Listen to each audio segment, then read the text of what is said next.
Hello, everyone, and peace of Christ to all of you. Please invite your friends and share the link with whoever you have in your network. Today, our topic is very important. Actually, I'm talking about it because yesterday I spoke to someone who was working in Middle East.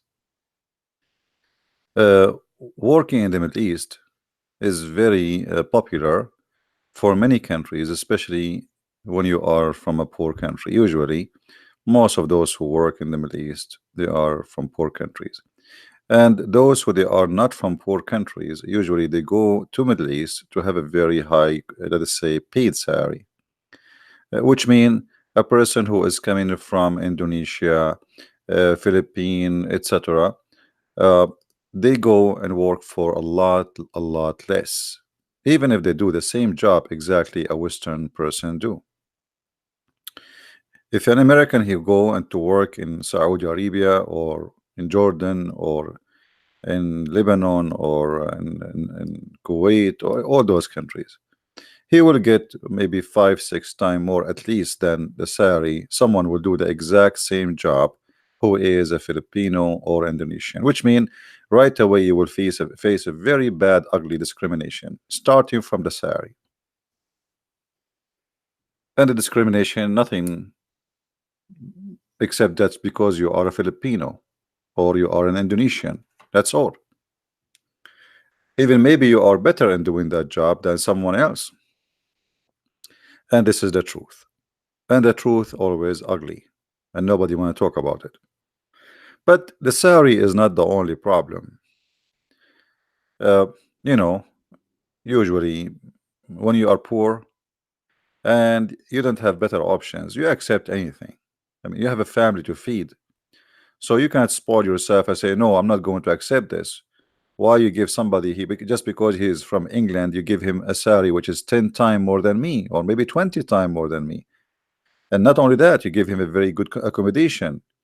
Filipino people, they put them in a small, tiny apartment in the shelves in the top of each other. Same for Indian, same for an Indonesian, as if they are not a human. But if you are coming from England or from Belgium or from France, they give you an apartment by your own, and even they provide you. Mostly, they give you, like a car. So it's just because you are from a poor country, you are going to be humiliated, and that is the truth. Now, is that the only problem a person coming from a poor country to work in those countries will face? No. You see, when you are coming from a poor country, that's mean your country is not powerful. That's mean they can do whatever they want to you, and your country can do nothing about it. And that will lead us to tons of problems. Women rape, women trafficking, sex slavery, working without salary. Not only that, anytime the one you are working for him, he can stop paying you and he accuse you that you stole from him, and they will believe who? They will believe you, the poor person who is coming from Indonesia or a Filipino, or they will believe a Saudi guy who is a local citizen and he is rich. For sure, even if they knew that he is lying about what he claimed, they will take his side.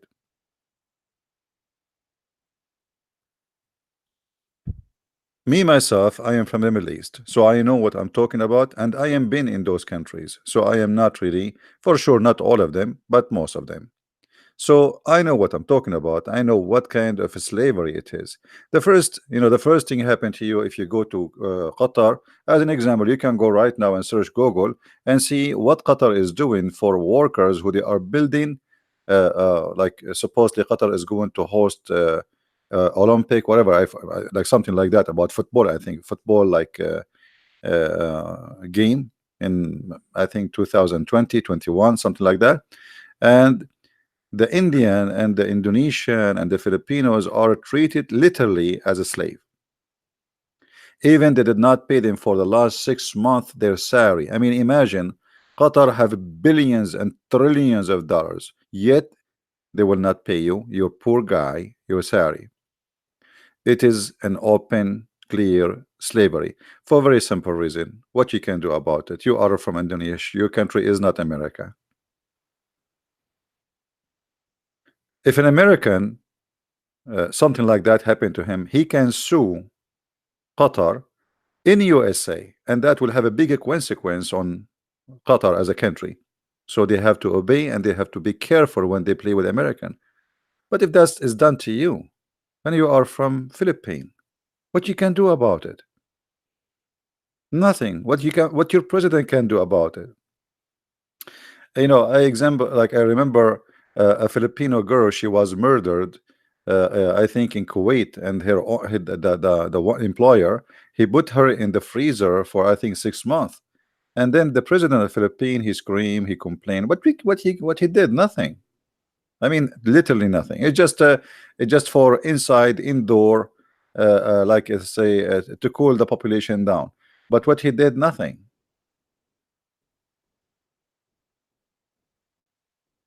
And until now, Filipino girls are sent to Kuwait.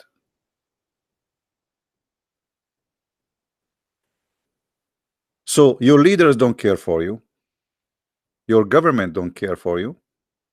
Nobody protect you. And you are not from a strong nationality, sadly. This is how the world is today. And yet you want to go and work in those countries. You are making a big mistake. The second you go to those countries, you have to put in your mind that they can accuse you of anything. And a little tiny excuse can cause you your life. As an example here, they accused 2 Indonesian maids to do witchcraft for their owner. Oh, sorry. I just say owner because this is slavery. For their employer, but the fact he is their owner. He owned them. So he got angry from you. He accused you of witchcraft. And that's it. Witchcraft, the penalty is death. You believe it? He just accused you. They will believe who? You say, no, I did not. They don't care.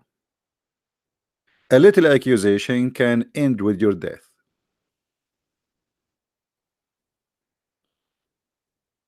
Many years ago, more than 1,200 Indonesian girls went killed and went missing. So Indonesia decided to block sending females to Saudi Arabia. But what Indonesia did? Still nothing. What happened? Where is those 1,200 female were killed? Where is the killer? Have you ever heard in a world that there is 120,000 or 1,200 crime happened and we could not find one killer? Because all what they need to do, they rape you, then they kill you, then they dump you in the desert, and then they report to the police that you run away with their money. So now you are the victim. You are the criminal, not the victim.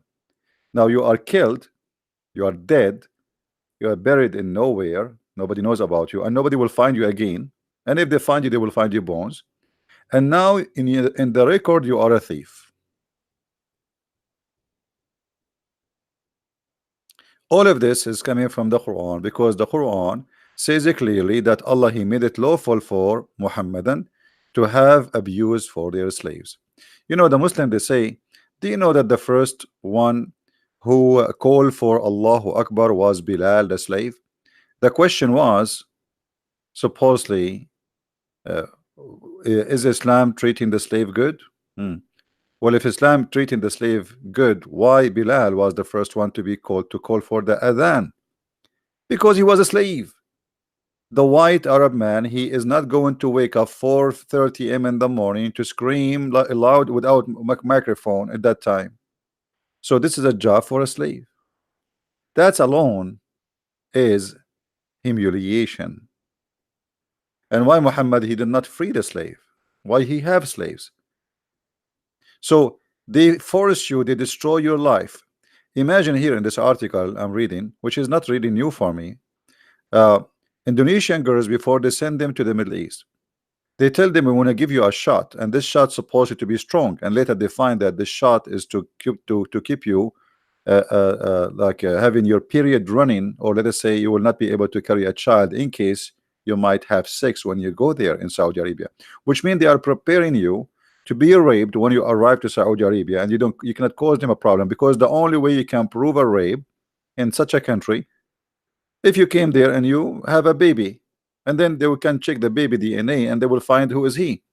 But if a man he rape you and he jail you inside his house for a few days after the rape, then all the evidence is gone because there's no DNA can be found. So the employment agencies are working to make money out of your rape.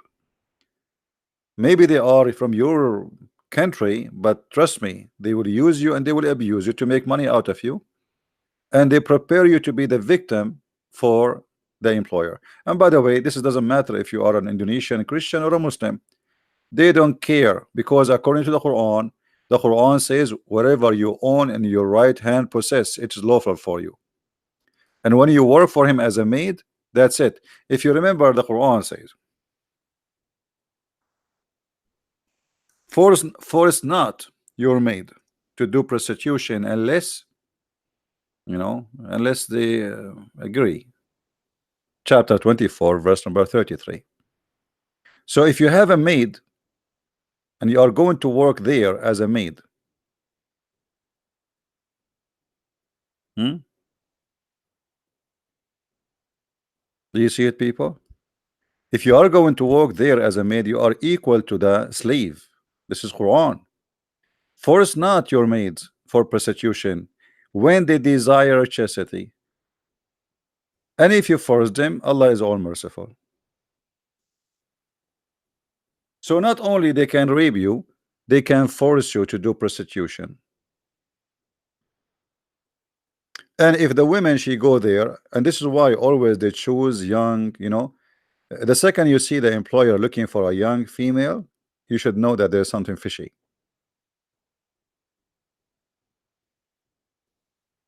What they do, they send pictures, those agencies, evil agencies, for sure not all of them are evil, but generally speaking, they send pictures for young females. The new employer, let's say the owner in today's world of slavery, they send pictures of young females from Indonesia, from Philippines, etc.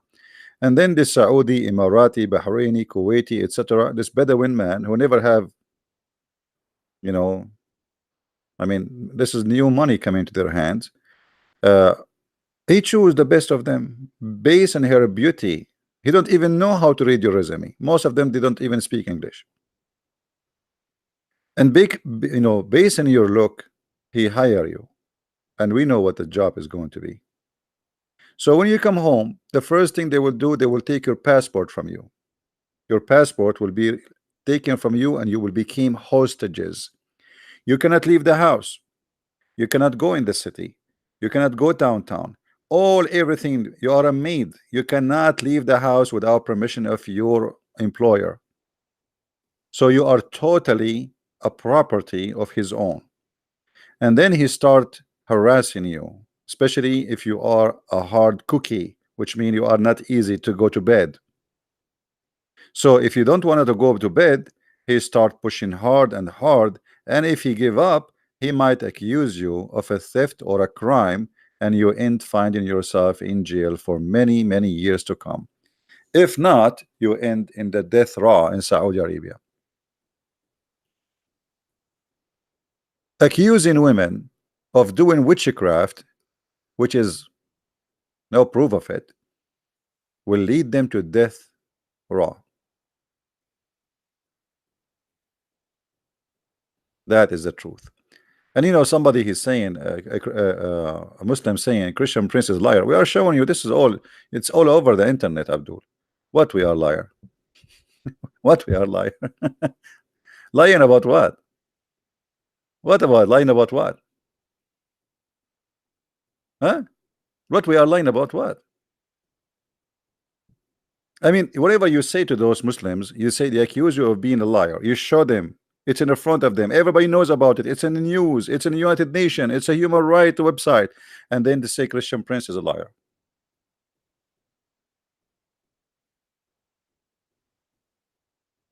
They are forced for sex. They are forced to work without salary. They are forced to do things which is not what they hired to do. As an example, one of the most famous things will happen to you when you go to the Middle East. In the agency, let us say, they told you the job you will work in a reception in a hotel. You go there, you find yourself you are going to work as a maid. What are you talking about? I have a bachelor degree in tourism. I sign a contract to work as a reception in a hotel, and I will have my own like a housing part of the contract. This is what it is. It's not up to you. It's too late. They grab you, they put you in the house of the new employer, and you are a maid. You are a slave. In the contract, they write down something. The job you will do in the ground is something else.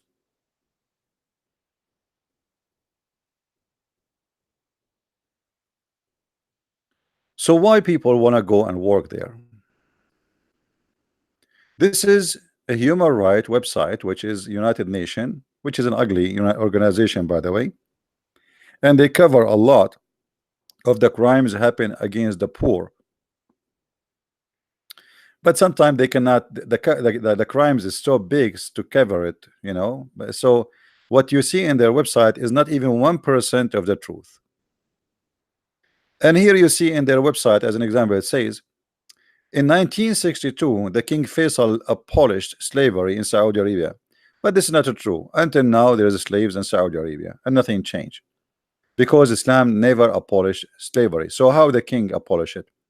And here, by the way, this is proving how they lie to us and say Islam was against slavery. Until the year 1962, in Saudi Arabia, legally, officially, by law, there is slaves. 1962. Maybe some of you in that age now. And yet they lie to us and you say Islam is against slavery. This is more than 1,400 years after Muhammad, and still they own slaves.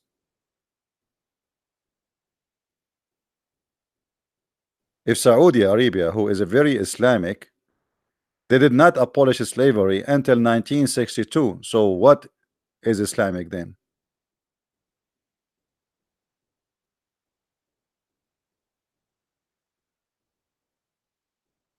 But today the slavery still exists, but it have different names. Mauritania, as an example, is the biggest slavery country in the world. More than 80% of the population are slaves. Arab, they own African. All those discrimination and human right violation happen in Saudi Arabia, as an example. And by the way, others are no better. But Saudi Arabia, we can say it is the most extreme dangerous place to live in and to work in. Sexual abuse is #1 concern. Violence, capturing, hostages, jail, false accusation, working with no salary. You go there, you have a dream. I'm going to go to Saudi Arabia. I will work there for 3 years. I will come back with some saving to build a little tiny house for my poor family. You work there, you spend your life making nothing. So why anyone want to go and work there?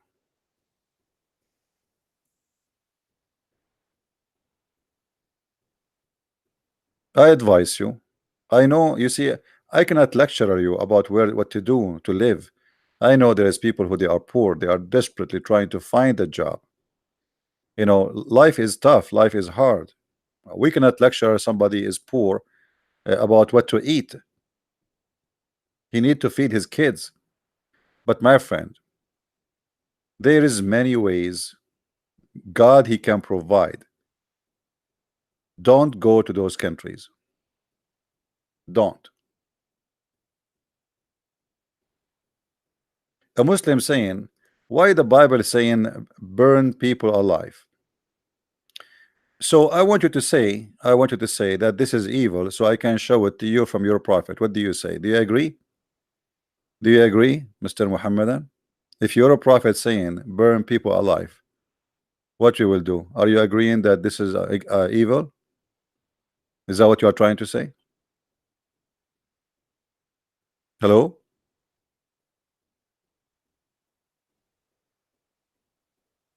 Coward.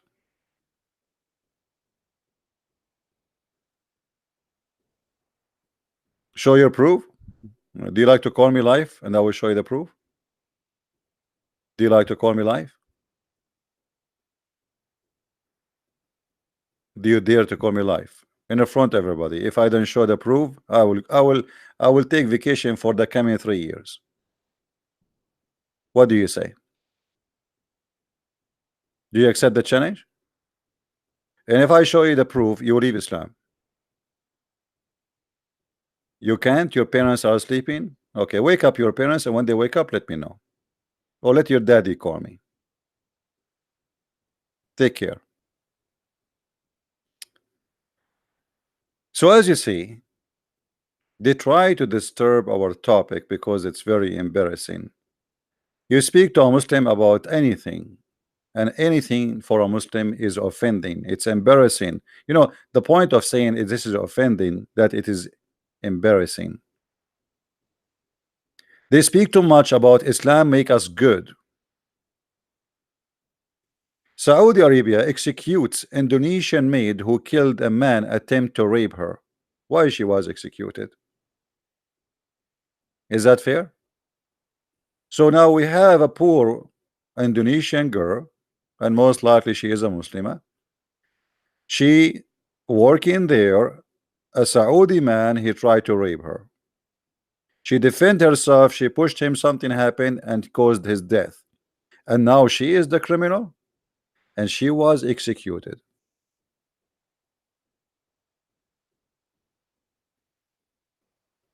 This woman, she have to give, should be given a medal of honor for defending her honor. Why she should be killed? But she should be killed because you killed a Muslim, number one, and he is a free man and you are a slave.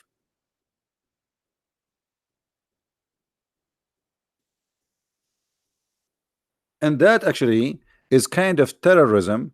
So if you are a maid from Indonesia, from Philippines, you hear this in news. So if your employer, which is going to be your honor until you go back home, he tried to rape you, you will never try to defend yourself because the law will take his side, and as you see, they execute her.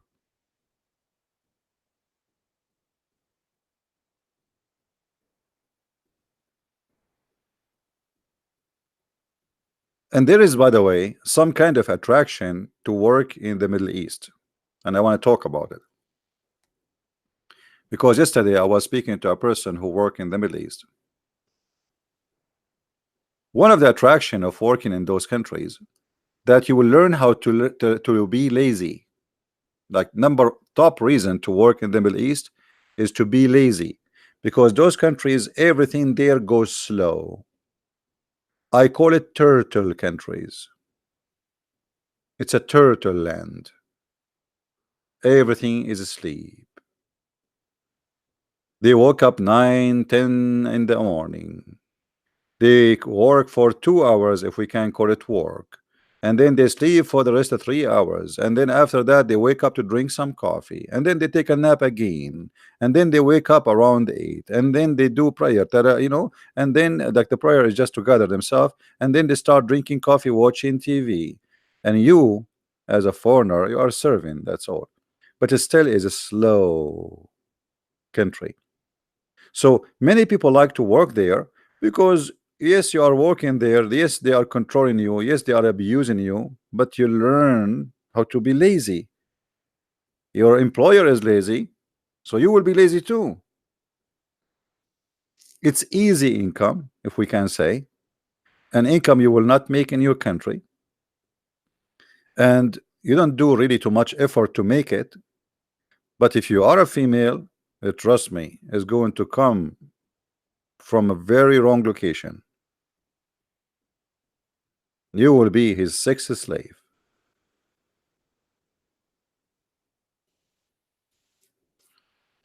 As I said, especially if you are coming from Asian countries. Yeah, but what is expenses? I mean, and not only that, you know, you go. I spoke to many Filipinos as an example. You go and okay, you work for 10 years in Saudi Arabia. Okay, what do you have now? Nothing. What you brought with you? Nothing. So what you did that? I mean, work in your country at least you can, and then you go back to your country. You do not know what to do because you are used to work in a lazy country where everything is lazy.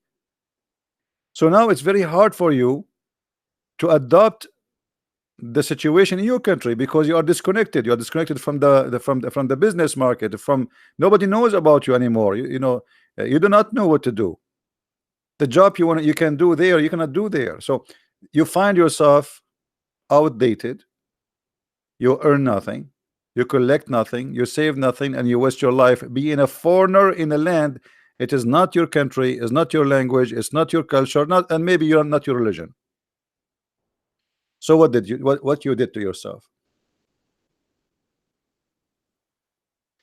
Is it possible to raise the topic about Islam versus Christianity in the Middle East?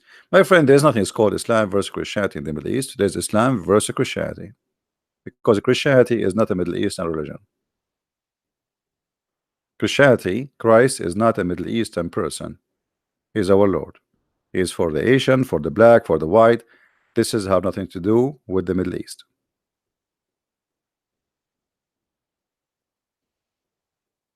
So there is some attraction to work in those countries because your income, it is little, but it is kind of easy, you know, and you learn how to be lazy. But what you can do with this income? Nothing. And most likely you will not come with anything because in Saudi Arabia, as you see, many of them, they are liars. They make you work for a year.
Never ever go and work there. And if you are there, get out. Get out before it's too late. And additional to that, those countries have no future. Right now, there's a lot of problems between Iran and all Middle Eastern countries. So any mistake can happen. United Arab Emirates can go bankrupt. Qatar, Saudi Arabia, they will go empty.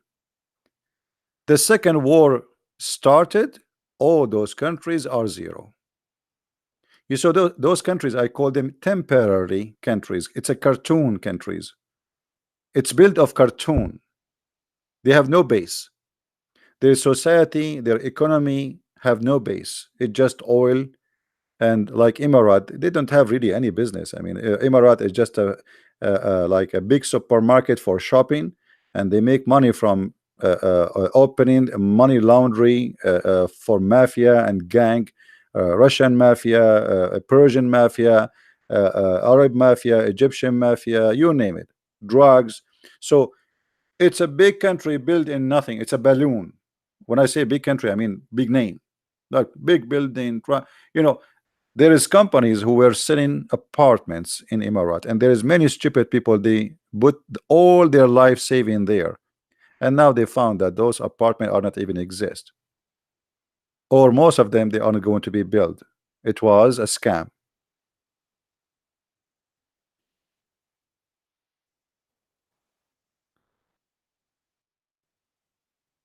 You have to be careful about where you invest your future, because remember, time goes. Like now people hire you for a job because you are young, but you know, how many people here from the Philippines?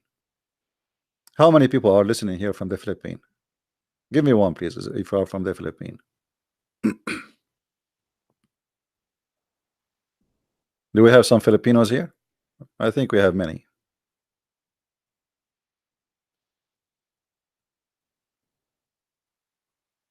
In the Philippines, if you are an old person, nobody hire you. It's a fact.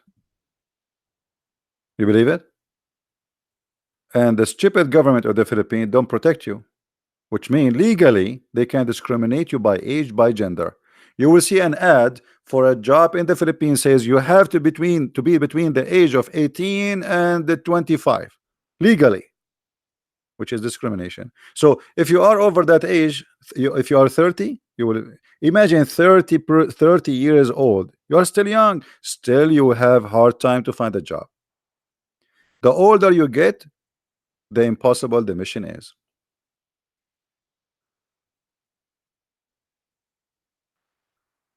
You see, those countries always they have a supposedly new government and new president, and you know they play with their emotion, the emotion of the poor, and they promise them a lot of things will change, but nothing changed. All of them are gang. Those you know, like governors and leaders, they are liars. So the poor people, they go and vote and they excited and etc. We have a new senators and he promised us and we have a new president, and now he like this guy, he's with the poor, and nobody with the poor. Nobody with the poor. When they come, you were poor. When they leave, they are rich and you are still poor.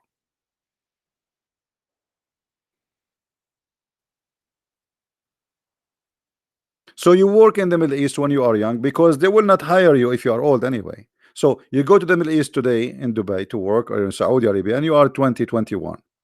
You stay there for 10 years. You come back to Philippines, nobody hire you. And your saving is nothing. So what you would do? You establish no business for yourself. You establish no job. You establish no even retirement. Nothing. You find yourself as if you are just born today, starting from zero.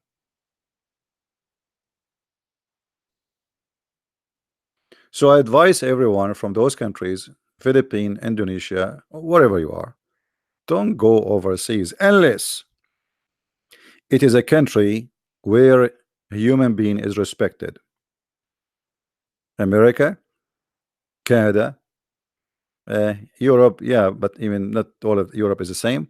Uh, but like those countries, you can have a future, even you can be a citizen. Otherwise, don't go anywhere. Stay home.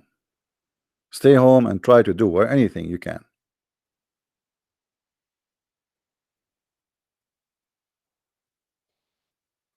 Why not Canada? Canada is a beautiful country. What's wrong with Canada? But it's cold. The only problem with Canada, it's cold. But at least nobody will discriminate you anyway. Uh, we are not talking about white countries. This is not true. There's nothing is called white countries. Actually, if you go in those countries, you will not find a white country no more. What white country? Europe is full of black people, Asian people, Middle Eastern people. Yeah, you can be anything you want, but at least you have to think about your future. Because if you leave today and you are young, start you working in the Middle East, and then you work there for 10 years and you come with nothing. Especially, there's some naive ones. They don't save, or maybe they cannot save because they have duty to do. They have obligation to do. They have to keep sending money to their family. And when you work in the Middle East, let us say you're a Filipino or Indonesian person went to work in Dubai. And because now you're in Dubai, all your family who they are in Indonesia, they start sending you, please, can you I borrow money from you? Your cousin and the cousin of your cousin and the cousin of your cousin, because they think you are a billionaire there. But the fact you are just a taxi driver there, or maybe a driver for your boss, or even you are a maid. So everybody want to borrow money from you, and you are a good person. You give, but the money you give will never come back to you. So you work there, you spend your life, time goes, and you come back home and you have zero. And if you are a Filipino, what do? This is what Filipinos people do. I love them very much. I love the Filipino, but there's things that I don't like it. A Filipino, he like to buy a brand new iPhone. I mean, why you buy an iPhone? Why a poor person he buy an iPhone? I mean, what's wrong with a normal phone? What iPhone will do? Like, when you want to show off, like you have an iPhone? They like to spend their money in stupid things. iPhones, cameras, keyboards, parties, birthday party. Like I saw Filipinos celebrating birthday party. It cost a lot of money. I mean, what is that? I mean, are you people out of your mind? You are poor. What birthday party? And why you are inviting all those people and all this food? And so what? You fast now for the coming 2 months? You borrow money to make a party? Like life cannot go without a birthday party? So we have a bad habit, bad traditions, bad thinking involving our decision and destroying our future.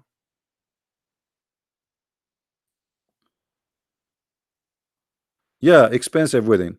If I get married, I will not even invite my mother-in-law.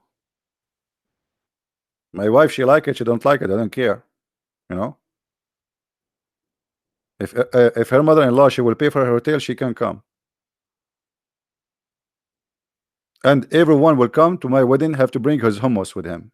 No hummus, even hummus, no hummus. You bring your hummus with you. You like it, like it. You don't like it. I mean, you are going to get married from this woman. That's it. Okay, have fun. The money you want to spend in stupid things. Okay, you have fun with it, and you and your wife go somewhere. I mean, you are a poor person. Have a roof for your house. Tomorrow the rain is coming, so you can sit down with your wife in a couch and you can enjoy your day. So you spend the day now for a stupid party, and tomorrow you have no roof and you pay rent. All right. No, it's not about being cheap, it's about being smart. You see, people, they spend a lot of money in a stupid 1 day night party. The dress is $1,000. The ring is blah blah blah blah blah. And then you invite all those people and who start gossiping about you. Why you want to do that? Nobody will like what you did anyway. They will talk about you. They will talk about you, about your wife, about her sister, about your brother, and they will rip you off after all the money you spend. So why you want to do that? Just take her to the church, bring a priest, uh, uh, uh, 5 minute wedding, and that's it. Take her in a tricycle and go to the beach like Tarzan. Hmm?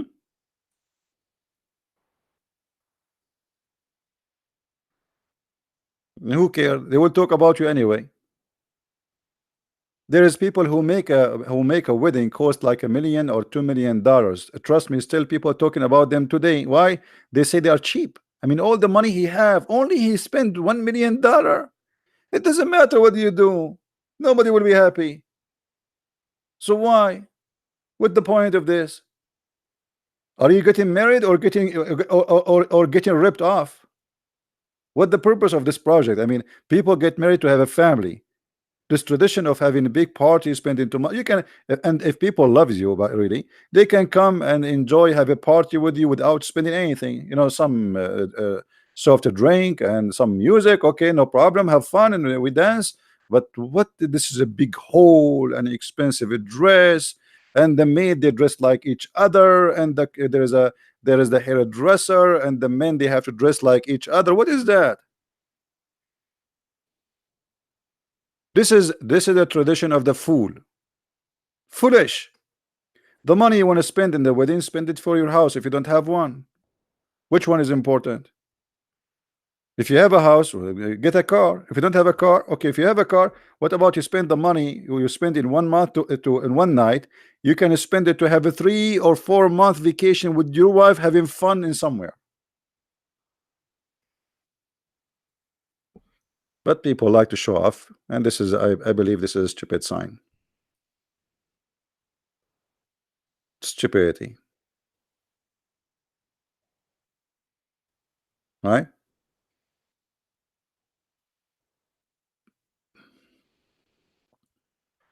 Like tomorrow, after a few months, your wife should deliver a child, and there is no room for him. What you will say to your child? I borrow a lot of money to marry your mom. Your son, he will say to you the same as a Christian prince he said to many, you are a donkey.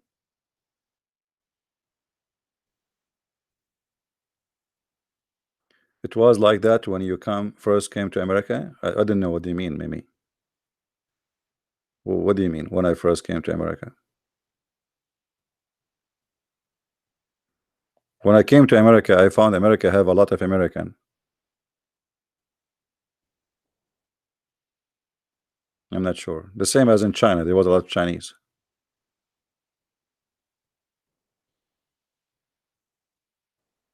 Yeah, we have to be smart. We have to make a right decision, and and the future don't is not merciful for you if you don't prepare yourself for what's coming. If you don't want to have, like, you cannot afford to have a children, don't have children. You have responsibility.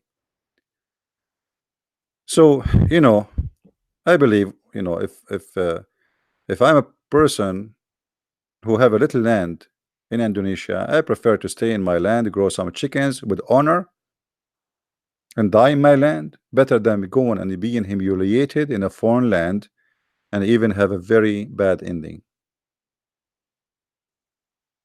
How bad Oman? Oman is the same as the rest of them, the same as the rest. But like, you see, the treatment always is different, depend who you are. So if you are a white person, and this is the truth, I'm just sharing the truth with you. If you are a white person, European person, they treat you a lot nicer from being an Asian person. Arab are very, very extremely racist.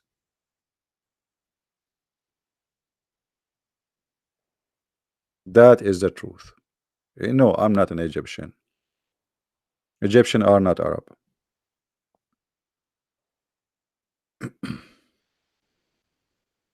So if you go, like, if you are an Indian, go and search right now.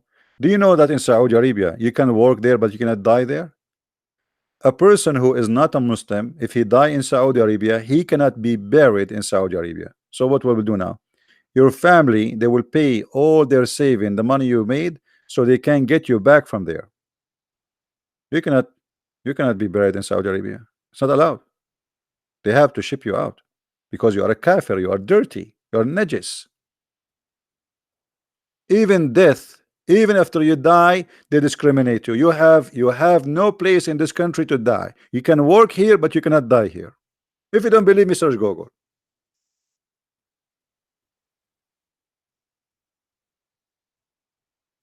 Actually, let me search for it.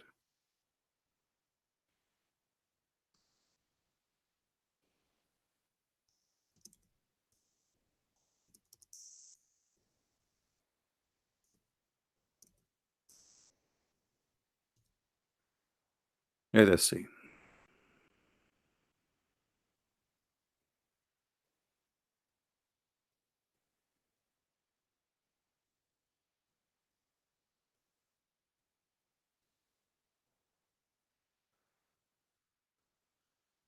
Uh,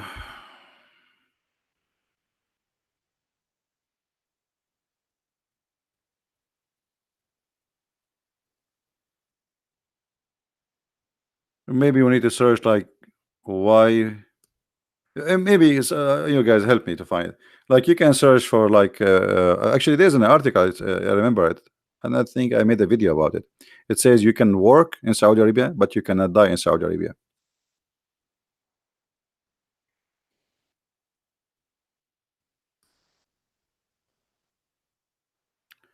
I need to find it. So if you work there and you die there, you cannot be buried there because you are an infidel.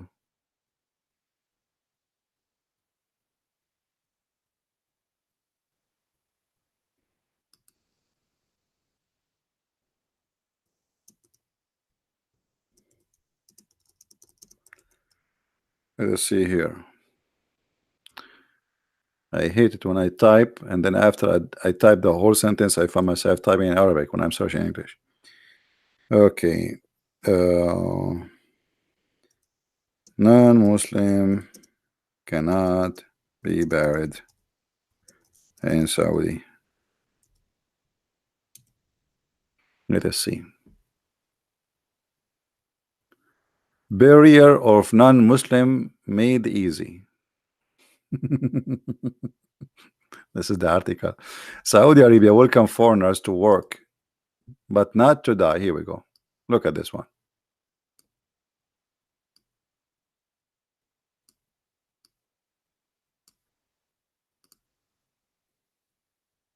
Do you see it? Saudi Arabia welcome foreigners to work in nation, but not to die. Don't die here. Even in death, they have no mercy on you.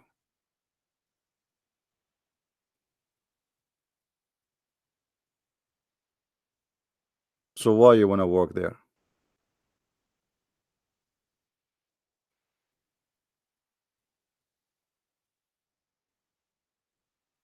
You know, even if you are, you see, you know, those are racist. So what if you are a Muslim? You think they would treat you better? You think they would treat you better? If I go to Saudi Arabia because I am white and you are Asian, they will treat me million times better than you as an Asian Muslim. Don't fool yourself. They are racist to death. The same as their prophet.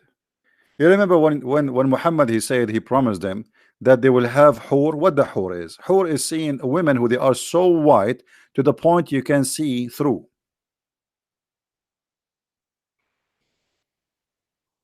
You can see through. What does that mean? It's mean they are so white. Why Muhammad he promised them women so white? What the point? Because this is a racist community, Arab. Heaven for them is the heaven of the white people. There's no black people there. There's no Asian people there. So their prophet is the same as they are. Their God is the same as they are. It is a racist cult. So when he promised them hur. Hur is from the word hawara, which is coming from the like the you know the grape, like something you can see through. It is transparent. It's so white to the point transparent. If a person is so white, you can see his vein under his skin. You see that the blood because he's so white. So Muhammad here is promising the Muhammadan that in the heaven, first of all, we show you many reference before, if you remember, chapter 27, verse number 82 as an example, where Allah he will make all non-Muslim black and all Muslims white, very white. And here the package you will receive with those naked women who they are waiting for you, they are so white to the point you can see through the marrow of their bones.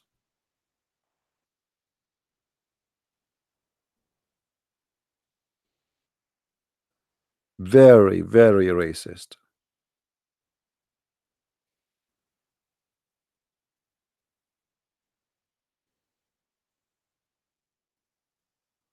The wife of ruler of Syria is a white woman. I don't know what does that mean. As if he is a black man. The guy, the ruler of Syria, he have blue eyes. Well, what are you talking about? Syria have zero, zero black, zero Asian. They are all white.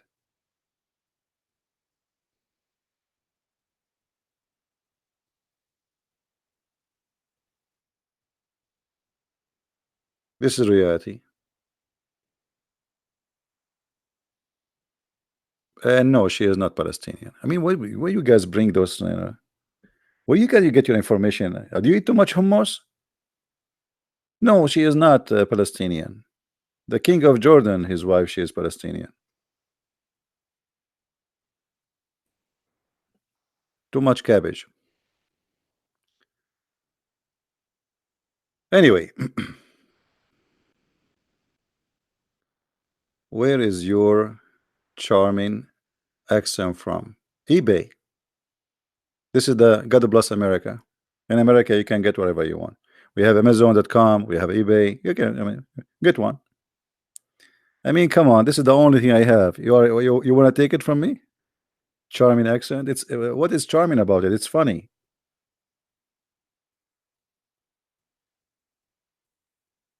Uh,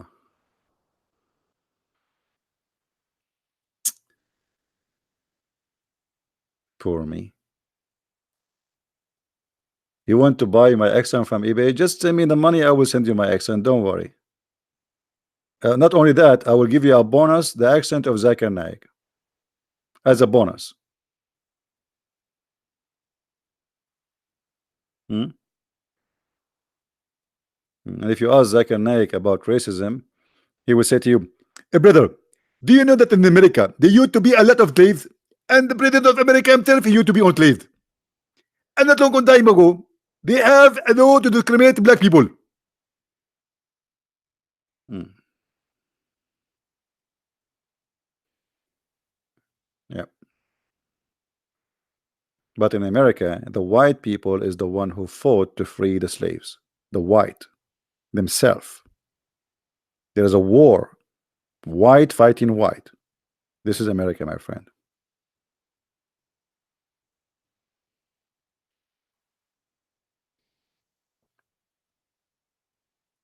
So anyway, I hope I did explain why you should not go and work in those countries. You are wasting your time. You are wasting your future. You have no like I mean you have no future in those countries. What you will be there? Nothing. You see, if you stay in some countries for 5 years, you can apply for the green card citizenship. But in those countries, they would never be a citizen. They would discriminate you always. They will look at you down.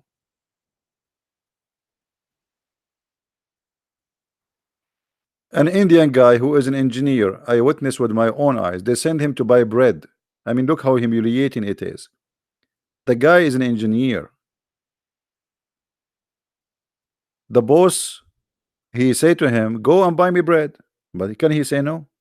I mean, this guy is an engineer. He's coming to work as an engineer. What do you mean, go and buy me grocery? The poor guy, what he can do, he have to go.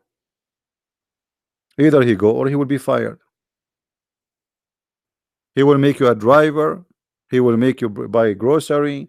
He will humiliate you. He will ask you to teach his son. His son is like the 5, 6 years old. Come, come. Hey, Raja, Raja, come, Raja, Raja, come. I want you to come today after work. You finish work. Now you have another work to teach his kids English. The guy, he want his Arab boy to speak English.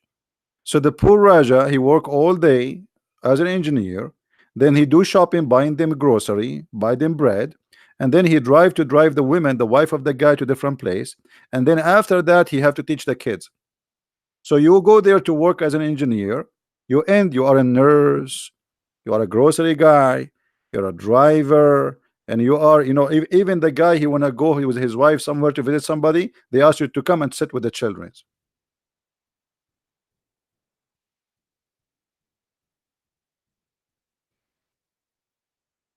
Why you want to do it to yourself? Right? Be careful, my friend. Life is short. And losing your freedom, nothing equal to it. Freedom is the most priceless thing God He gave you. Those countries, not only you lose your freedom, you might lose your head.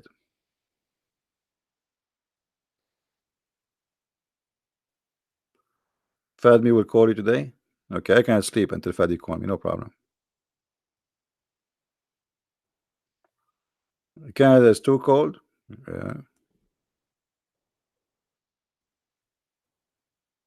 So what? They are talking about the global warming these days. And you know what? Canada is getting warmer. American, they are eating beans and a lot of gas involved. So I predict in the future Canada is going to be like Hawaii. So what the global warming is about? Is it true? If a global warming is true, that means Canada is going to be Hawaii maybe in 10 years. There's a liberal woman, a Democrat from the Democrat in USA in the Congress. She said in 12 years the world will end because of eating beans. I mean, those people are really stupid. No, what? I don't know how those people they became Congress people. Just a party support you. Just be stupid, and those liberals they vote for anyone who's like them. I am really. The world will end in 12 years if you don't stop driving cars. In 12 years, why you don't make it 12 months? Hmm. Yeah, liberals are very funny. Indonesian love CP. Thank you, my friend. Thank you. I love them too. That's why actually I'm trying to focus more and more in Indonesian, Filipinos, Asian. I have a special. Let us say my heart is so close to those who they are poor. I love poor people. Now, for sure, not all Indonesian are poor, and not all Filipinos are poor. But we are talking generally. Poor people are really lovely. You know, and for sure there's bad people everywhere, but the unique thing about poor people in those countries, they have a very very clean heart. They welcome you, they give you, I mean, as if they are the rich. If you see what they give you, what they offer you, they act as if they are the rich, and they have a lot. You see, when a poor person he give you a dish of food, and hardly he can make that dish of food, that's mean he gave you a lot. Imagine there's somebody, he make let us say $10 a day, and there's a guy he make $100,000 a day, and then the guy who will make $10, he spend in his day uh, $10. He have a guest, he spent $10 on him, and then the guy who make $100,000 a day, he spend $1,000. Who spend more? The poor. The poor spend a lot more. He spent everything.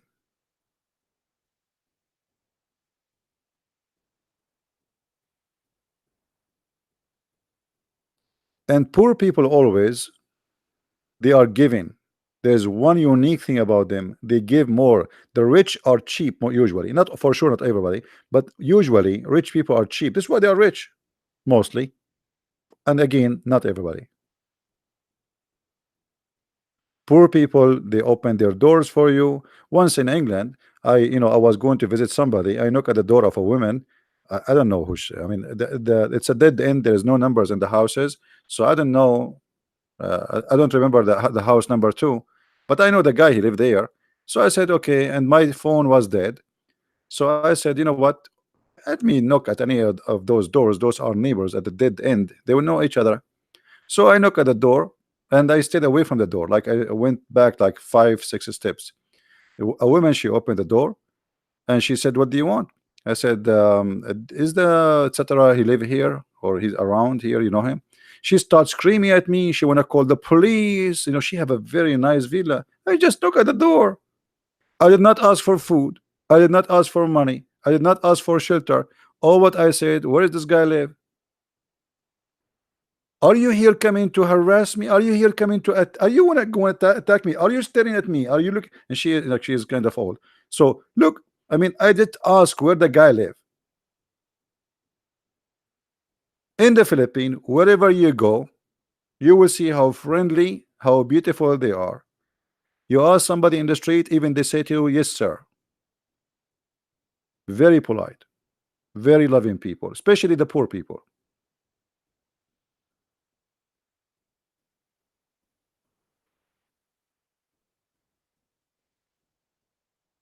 And I believe uh, Indonesian will be the same. I never been in Indonesia, so I can't really speak much about it. But you are an Arab, you look like a terrorist. Okay, what I can do with my look? I look like a terrorist, so don't marry me. What do you have to do with my look? Ah, you mean the woman she was scared? Ah, okay, I got the point here. You got the point. You got the point. I never thought about that. How I missed that thing? Maybe, yeah, maybe. But I was very polite, and I was away from her door. Like I knock at the door, I ring the bell, and I stepped away. Almost I am in the street. And just I asked, I gave her the name, and then the guy he heard me, he heard her screaming at me, so he came out. He said, "Sorry, sorry, it's like he's coming to visit me. Thank you." She said, "Tell him next time to knock at the door of people and disturb them. Our time is not for people like you." I mean, what terrorist, not tourist. All right. Yeah, I would love actually to go to Indonesia, but for me, a person like me, if I go to Indonesia, I don't know. I don't think I will come back for two reasons. Either I will be kidnapped by Indonesian women to force me to marry her, or I will kidnapped by Al Qaeda. So I choose one. Which one is best? Okay. Uh,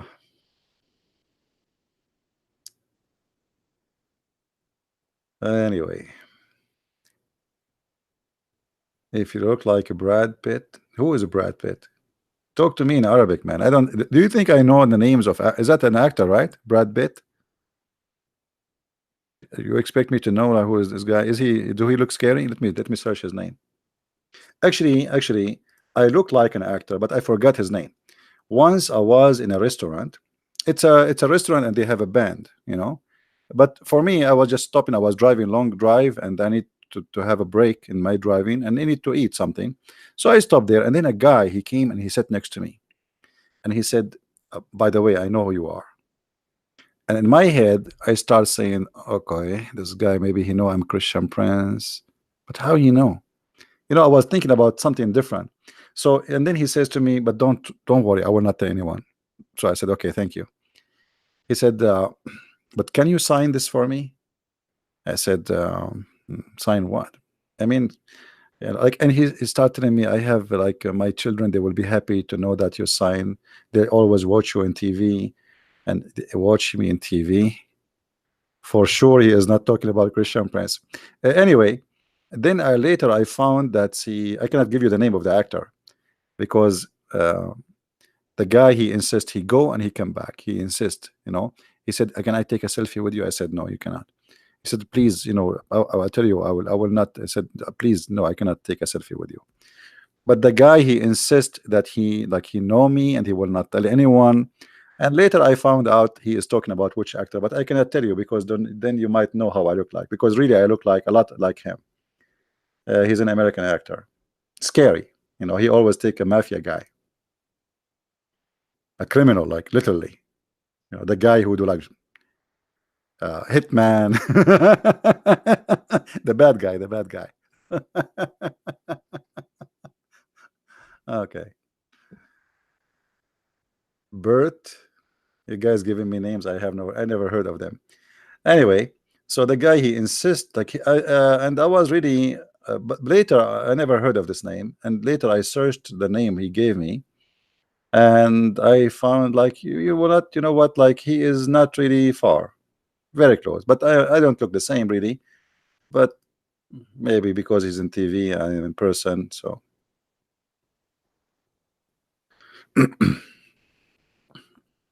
anyway, uh anyone have any question for us about the topic? Any Muslim here don't believe in what we said?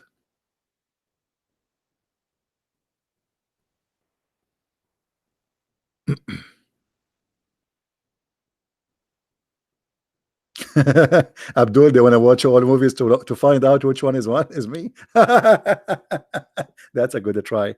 Unbelievable.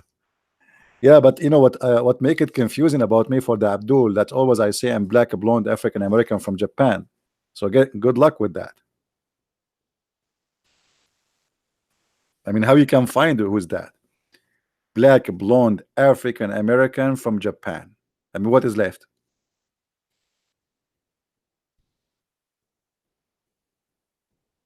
Keep trying, you know, keep trying. Uh, we always here we expose Islam, and you know, but in the same time, there's many topics to share. It's important for the community and for people.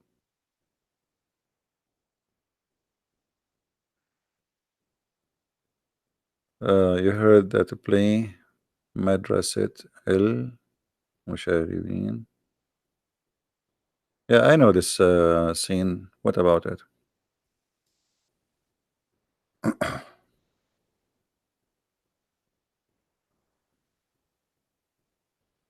What's going on with USA and Mexico? This is politics. There's nothing really important. You see, you know, people they see the appearance of a problems, but they don't see really the problem. What's happening in America? That Democrat they are trying to change the population ratio, because always a new immigrant who come to the country, they are given citizenship by the Democrat. Republican they fought and they fight that. So the more immigrant they come, the more population who vote for Democrat are there. And this is why Democrats are fighting to keep the borders open, not because they love immigration. They are hypocrite liars. It's a dirty garbage game. So people they come from South America and they are poor, they want to work. I don't blame them. You know, if you have a system which is broken, people can get in from the border. And not only that, in this country, if you are an immigrant, you can put your children for school for free, health insurance for free, just sign asylum, and you know, even your apartment for free. Which mean American don't get that. Me as an American, if I don't work, I will go homeless. But if I am coming as an asylum, the government have to give me at least for 2 years housing, free food, free health insurance. If I have children, they go to school for free. So Democrat they want to have open borders in order to change the geographic population, which is going to vote for Democrat as usual, and that will make them win always. The Republican they are thinking about protecting the country. In the same time, they don't want to change the demographic population. It's a dirty game. Will you debate Sheikh in June? I don't know. I mean, I'm here. You see, if somebody want to debate me, do you think he need to tell me I will debate you in 29th of June? I mean, if he's real, he would debate me now. Call me. You know what I mean? They are fake. There's a guy who challenged to debate me from 10 years ago, and he have an article challenge to debate Christian Prince, but he never come. I'm here every day. Making an article. Yeah, yeah. Then you know, most of Muslims they try to show off that they are heroes. You know, like okay, I want to debate Christian Prince. Okay, yeah, true story. He want to show his four wives that he's a man.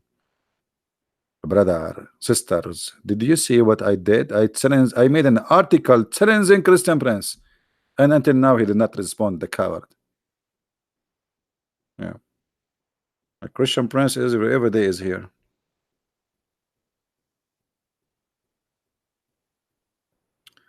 Sakar City. There's nothing it's called Sakar City. What's Sakar City? This city actually it was Las Vegas in its time. The city of Mecca, it was literally Las Vegas, where people they used to go naked, have sex, enjoy their time, 360 gods, and everybody having fun. After Islam, Mecca became an evil city.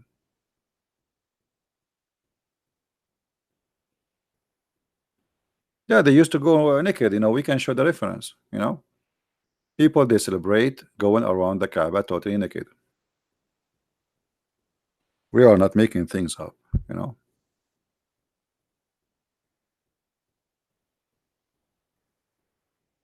see, this is the reference in front of you. The book of Hajj, chapter standing and saying, etc. The Most High, blah blah blah blah blah.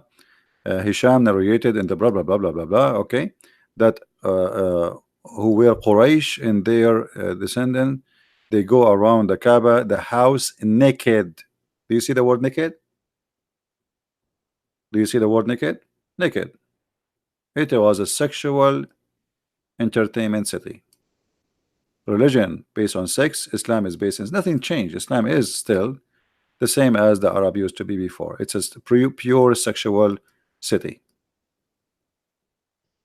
And then ask yourself why people go around the Kaaba naked. What kind of religion was there where people go naked? And now nothing changed, by the way. Muslim women and Muslim men are not allowed to wear underwear. A Muslim man, if you go and watch what Muslim men they wear a sheet and they are totally naked. So all what it changed, that the sheet which you used to wear after they finish, Muhammad he made them wear it during the Hajj. But it's the same thing. The only difference, they used to wear nothing. Now they have a sheet. And they show exactly the same as the Hindus. If you look at the Hindus, which shoulder is exposed, how they wear their sheet, how they shave their head, it's exactly as the Muslims. Islam, I believe, I mean the Kaaba thing is inherited from the Hindus. The Hindus, they have a black stone, which is a private stone, right? A stone resembles the vagina, a stone resembles the penis, and the black stone resembles the vagina, and it's a black stone. And the same clothes exactly they wear. The same shaving, the same shoulder, they show everything. The Muslim version of heaven is the same as the earth version of heaven. It's about sex. Everything for them is a sexual thing. Islam is a pure sexual cult. You see, if you believe in Allah and you go to heaven, what you do? The second you enter heaven, you are getting naked, ready for sex. There's women you never met. They are waiting for you, and they have a victory sign with their legs. You don't even know who are those women, and right away they will start singing for you, and they will jump on you. There's a sheikh who explained what will happen to you when you enter the door if you're in your house in the heaven. How they will jump on you. I wish if I played for you, it's a porn. Literally, he starts saying what they will do to you, step by step. One is sucking your, and the other one is sucking your, and the other one is sucking your. You know what I'm talking about. And he is speaking about that live on TV. Hey brother, the fun you are waiting for, you will not believe it, brother. The second you enter your room, brother, one she will be sucking your, and the one you will be sucking, even your nipples will be sucking it. I mean, you will be sucked by mosquitoes. And this is live on TV. Actually, you know what? Let me find the video. Even I will not play it, but maybe.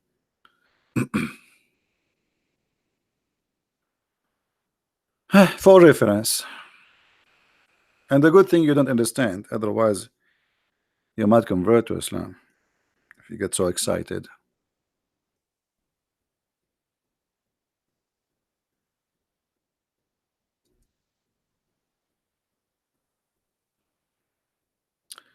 All those videos are description of the hur. Look at this picture here. Look. The title is "You Will Not Believe the Description of the Hur," and they have a woman wearing a clothes which is see-through. Look, this is the hur, brother. Do you see your hur future? The hur. You see her? Okay. And oh, look at his hand is open. A brother, the hur, a brother. Look at this guy. Look at this guy. He's looking at the sky, describing the whore. You know, getting so horny. This guy, he got killed, and he is waiting for the whore. All those videos speaking about the whore. Look at the whore, brother. The whore. Brother, the whore. Brother, look at this. This one, she have a wing. She have wings, and she is so blonde.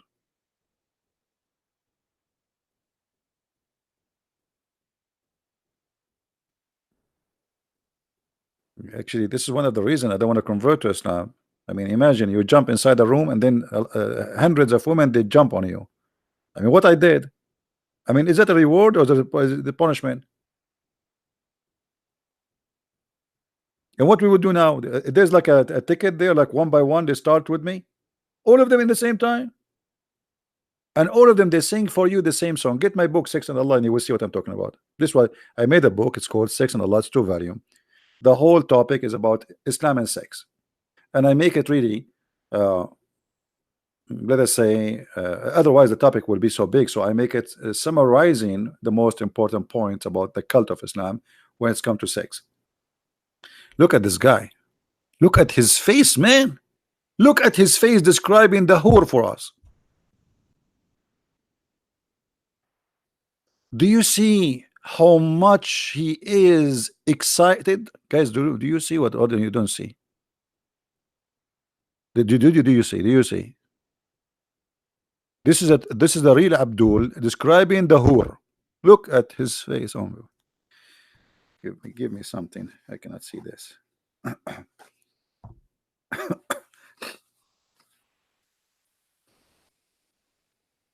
Look at his face. Look at this. Look at the other guy.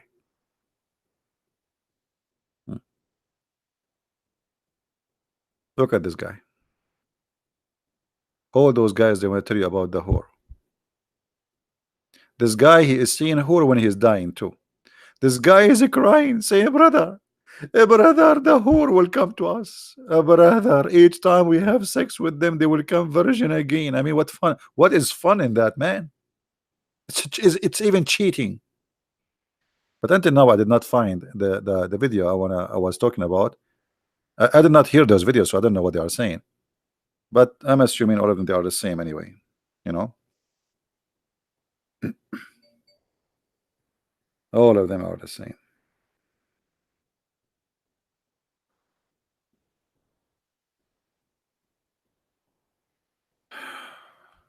Where is the video? Until now, I did not see the video. That one is a truly, the sheikh is so. This guy, he was watching a lot of porn. I mean, look, I just searched for whore, and look what is this. It's English. How I can find that video? It's impossible. This is what they are dreaming about.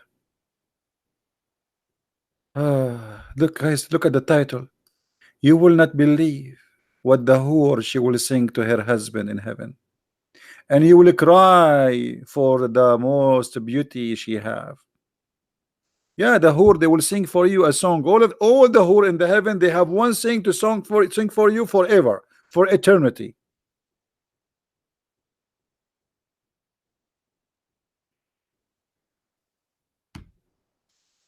This is why when you go and work as a maid from Indonesia, for those people, they are sexually aroused.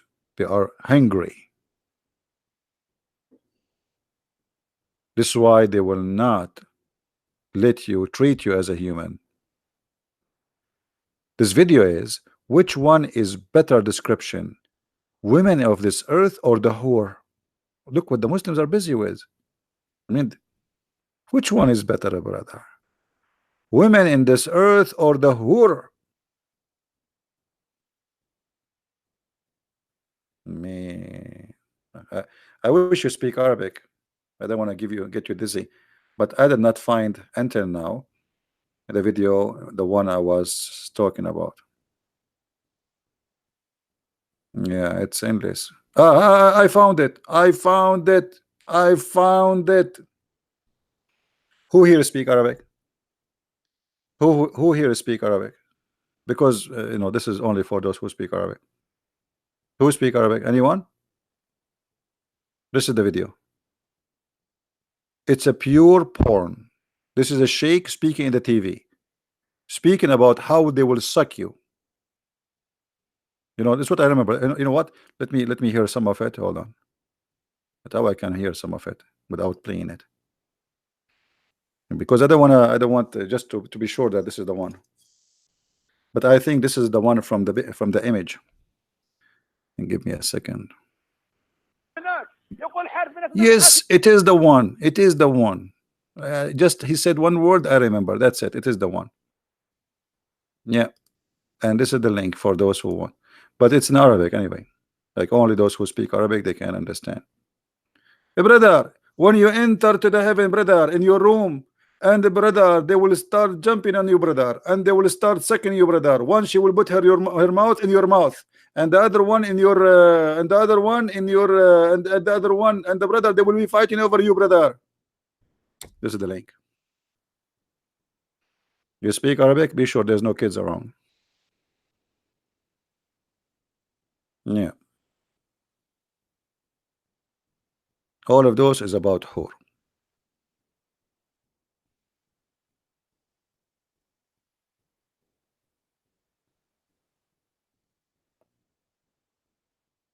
The description of the whore. What is that? This is the description of the whore? A woman, she is wearing a dress showing her leg.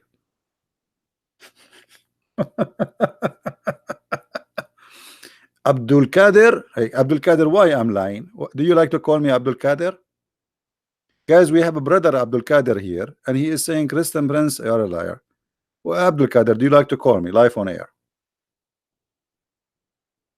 What do you say, Mr. Abdul Kader, brother?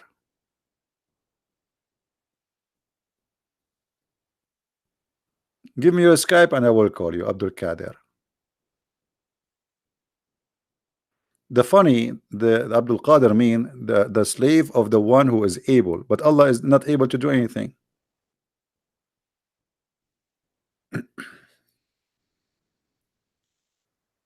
Do I dare to debate you in 2029? Can we make it 2029 in one day? Because at that date you gave me, I think I will be taking a shower. I'm an Arab. I take like you know, that will be one century shower for me. I mean, you could not find a better date than 29. Wait, 29. 29 in one day, maybe you can do it. It's my shower day. I'm celebrating 1 century shower. Where is this guy Abdul Qadir? I think Abdul Qadir, he stopped by the second he heard about the whore. Otherwise he wasn't interested in our title, but his ears start pinking him. They get pinky, you know. Oh, sorry, not pinky, kinky. They start getting kinky the second he heard the word whore. They can feel it, man. They can feel it right away. Those whore are different. They are unique whore. So he was walking by. The title is not important, but then he heard whore. What? Whore? Did you say whore? No, I did not say whore. I said whore. So because of the word, he got by and he stopped here.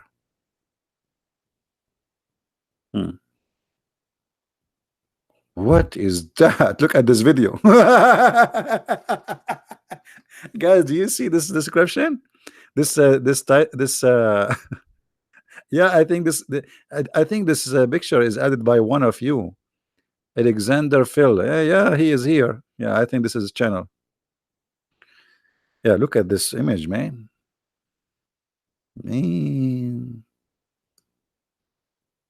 So you are like, you will be sitting there and all those women waiting in front of you. Unbelievable. I cannot wait. I want to go and join Mujahideen. You go to fast translation to deceive people. Okay, fast translation made by Muslims.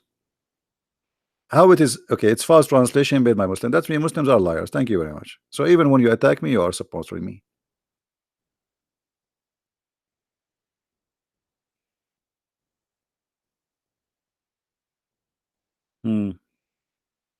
Muslims, they have fast translation.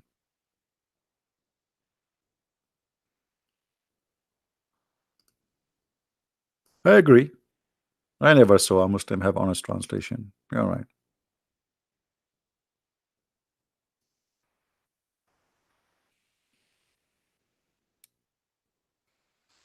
No, I think this guy maybe is just joking. I think Abdul Qadir is a female, not a male. Most of the Muslim women who come to the chat, they use a male name. They text me in Skype and it's end to be a female.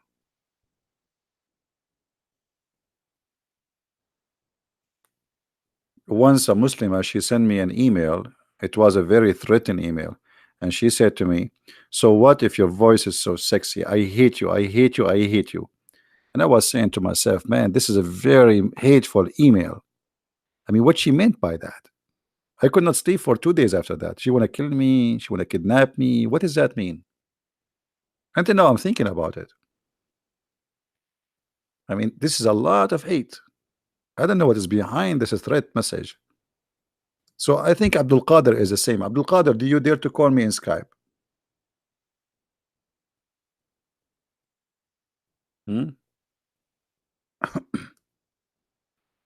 What do you think, Abdul Qadir? Abdul Qadir, call me in Skype. If you want the debate, I will give you my book, Sex and Allah, for free. If you win, what do you think?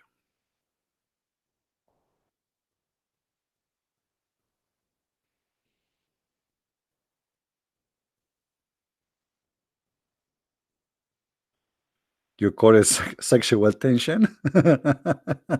That's a good one. Yeah. You don't like Muslim women?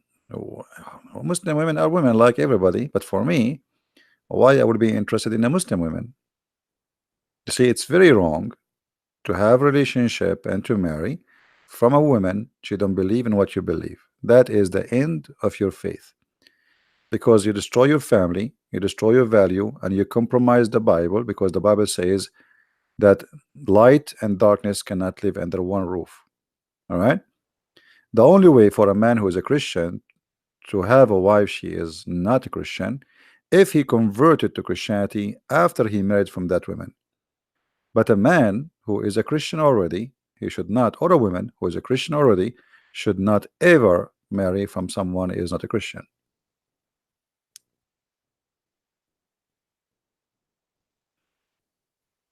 And why you marry someone not a Christian? I mean, there's millions of women there, they are good. There's millions of men, they are Christian. Go.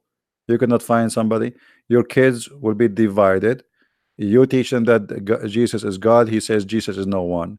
You teach them that the Bible is good, he says no, the Bible is corrupt, it's evil. So why you want to do that to your family? It's stupid of you. And then mostly marrying a non-believer, he will corrupt you too. Why you want to do that?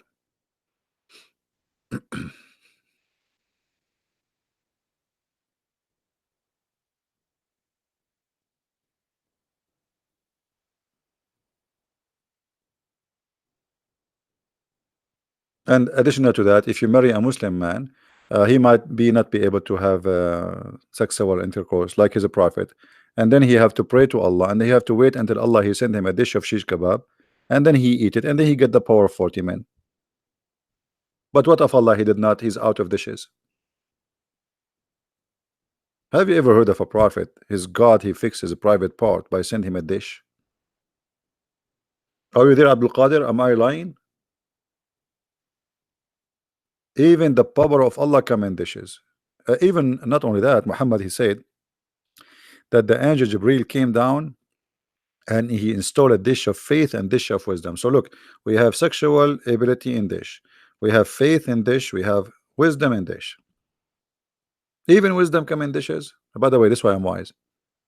Every day before I open my broadcast, I eat one of the dish of Allah. I have a lot of them.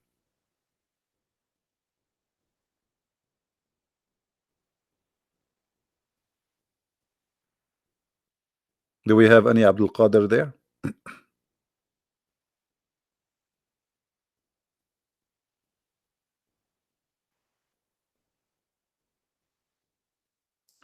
Muhammad said after 40 days semen gets into womb.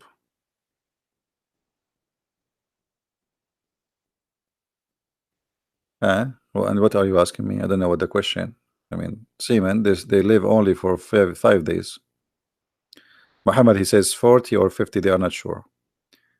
Muhammad was almost close. You see, if Muhammad he says 5 days, the Muslim they will make a movie about this. But because Muhammad he says 50 days, ah, man, we wish we took a zero.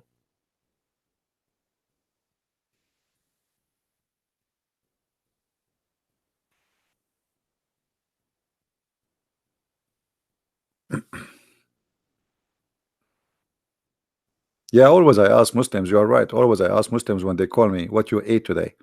Because Muslims they answer you based on the food. If a Muslim he eat too much watermelon, drink fruit, then we expect diarrhea. If he ate too much ajwa, then we expect like a very hard time to process to squeeze him. Depend on the food.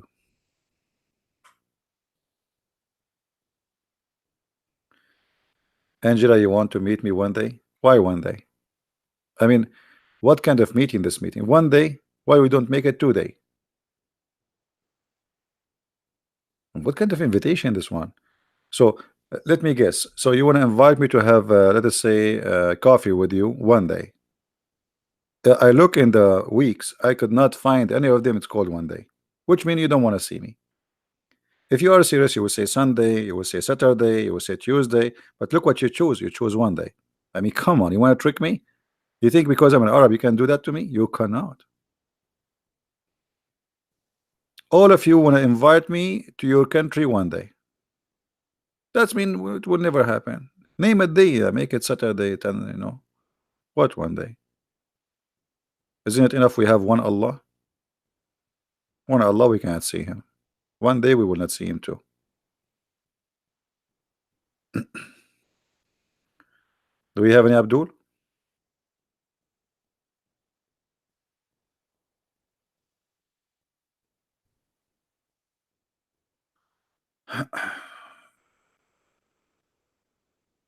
Hey Kevin, how are you? Is that you? Because the only one who mentioned the name of Kenny is you, is Kenny.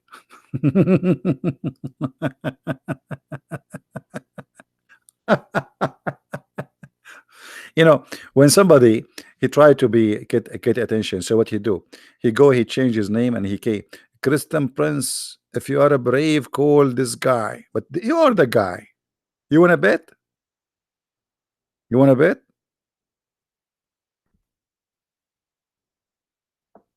You are a potato seeking attention. Potato kid. Let your dad call me or your mom. It's okay. At least somebody mature.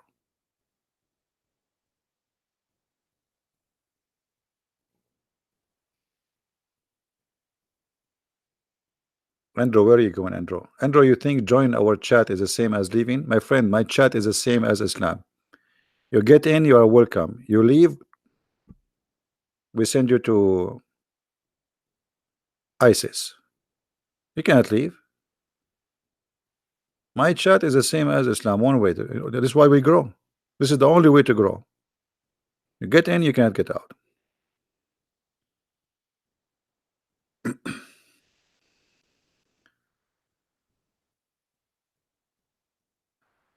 I want to make your laugh as my phone ringtone.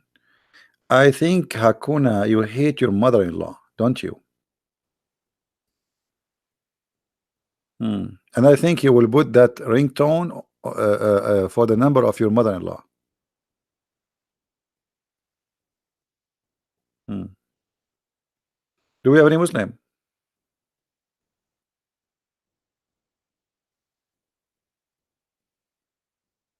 Anyone? Any two?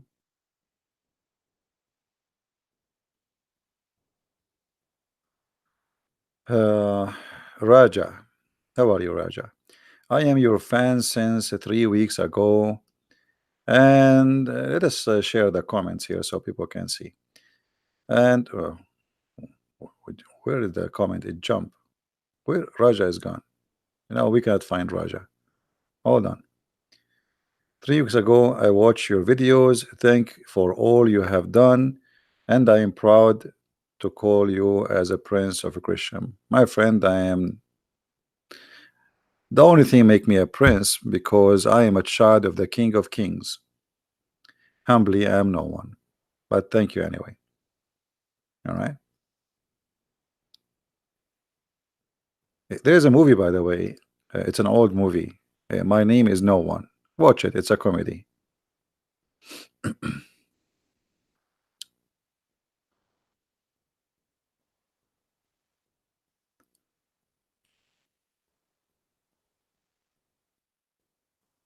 Any Muhammadan?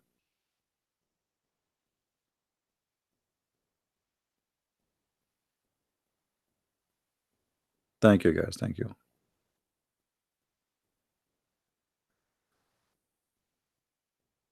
My wife can tell when I am watching CP. She hear me say it. Hey, by the way, I learned Indonesian, in case you do not know. I learned how to say good morning and how to say good afternoon and even how to say lapuk. Islam is a lapuk religion, expired.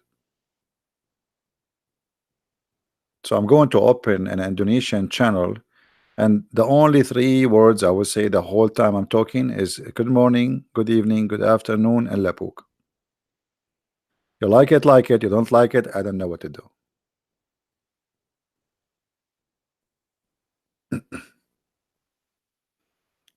Lapuk, see, here we go. Let me teach you Indonesian now. This is the benefit of learning. Lapuk mean expired. Yesterday somebody says to me, you are a single expired.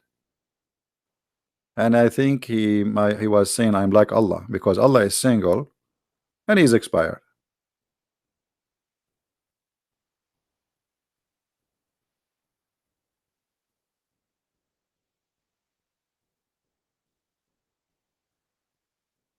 No Muhammadan?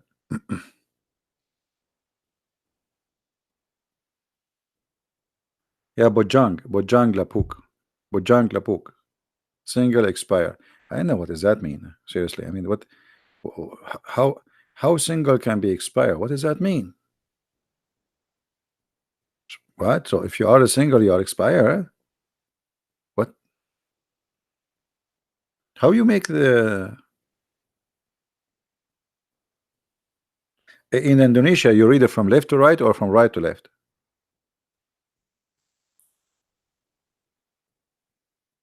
You read same as English or same as Arabic?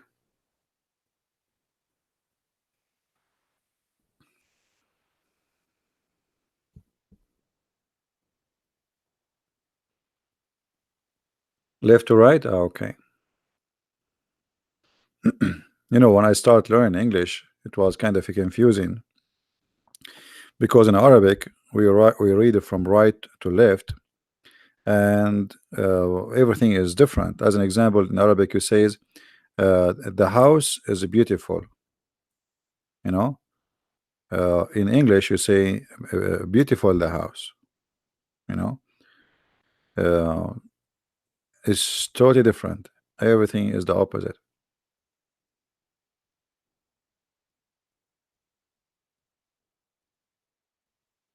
Do we have any Muslim here want to say anything?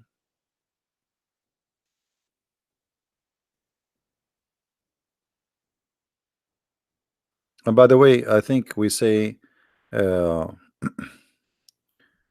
I think in English you say like a beautiful woman for security,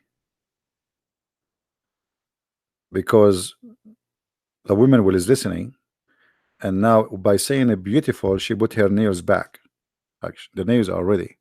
So by saying the word beautiful, she relax. Then you say women, she relax more. If you say women and then there's nothing, we do not know what is going to be next, her nails will be ready. So I think the purpose was security issue. I'm just trying to think about the logic of the language. And this is why Muhammad, he always was using security language.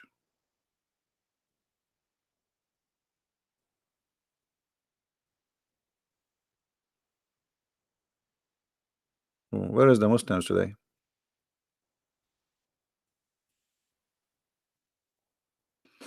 Hmm? Nobody? A new word. Voodoo. Voodoo. Voodoo, which means stupid. Voodoo. I will need this one. Voodoo. What do you mean voodoo is stupid? Voodoo is close to Buddha. How that can be? What? Are you serious?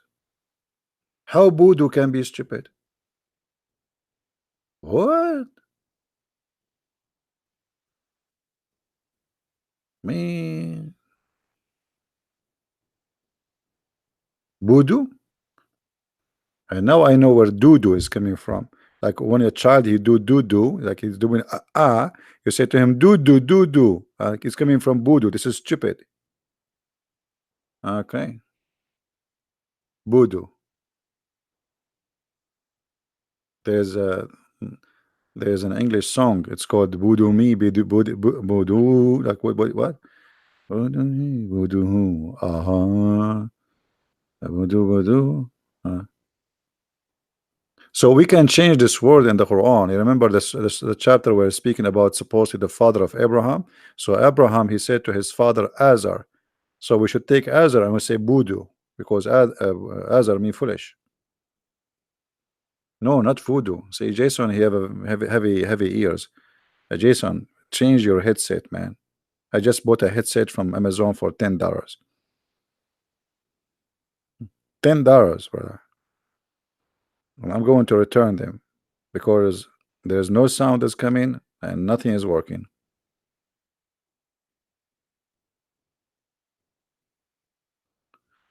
Can you help me? You helped me a lot to break up my ex-Muslim girlfriend. Why you have a Muslim girlfriend? First of all, we as a Christian, we should not have girlfriend and boyfriend. That is not really, unless it's a friend thing. I mean, but it's a girlfriend, the way like people live together, sleep together. That's absolutely false.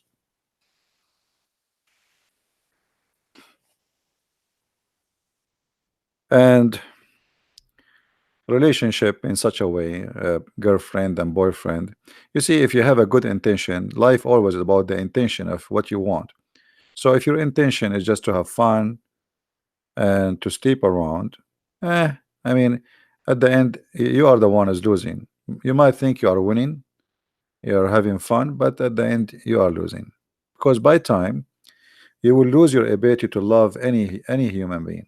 You will not find a real love because you abuse your feeling and you give yourself, your body to many women.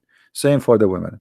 When the woman she sleep with many men, then in her memory she have many men already. So what love mean? It doesn't make any. He's just a new guy. There's like just one more. So being truthful with one person, it have a reason. It's always for your best, for your healthy life, even your physical health, because there is there's sexual diseases. Those relationships bring a lot of problems. Being with one person, being decent, truthful, and loving, that is the most healthy life you can have. But a person who sleep around, today I have a girlfriend, tomorrow I have a new girlfriend, and in the future, if you try to find someone you want to marry her, she will be just a new girlfriend. You will not really see a wife in her because you have many women before, and she have many men before. So what kind of life this life is?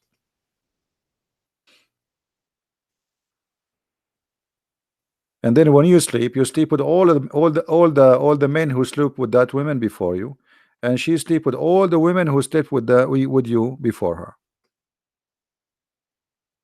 Additional to that, whatever disease you cut from them, you will give to her.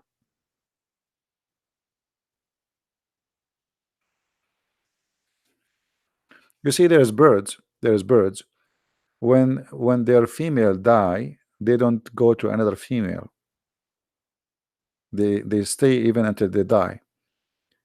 Birds, they do that. Animals.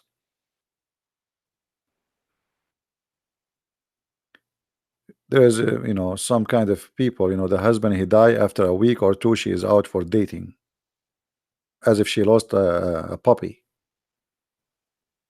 So this is why you have to be careful about you associate your life with who, because this future partner, whatever you call him, wife, husband, he can destroy your life.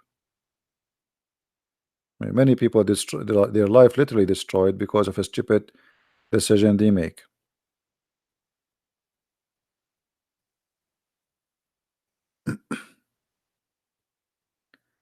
Like be gone.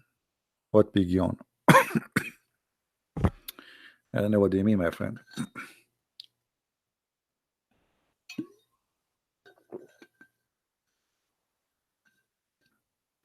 And by the way, boyfriend and girlfriend, this is an Islamic thing. This is not have nothing to do with Christianity. This is something spread. People lost their shame, and they start sleeping around. And not only that, and then they and the liberals who they hate Christianity, they start promoting that the one who don't sleep around, she's a bad girl, she is stupid. It's embarrassing. Like she is 24, 25, or even 30, but she is still virgin. That is for them, it's a shame. They make fun of you. They will bully you. So ugly became right, wrong became right, right became wrong. But at the end of the day, the truth is not what they say to you.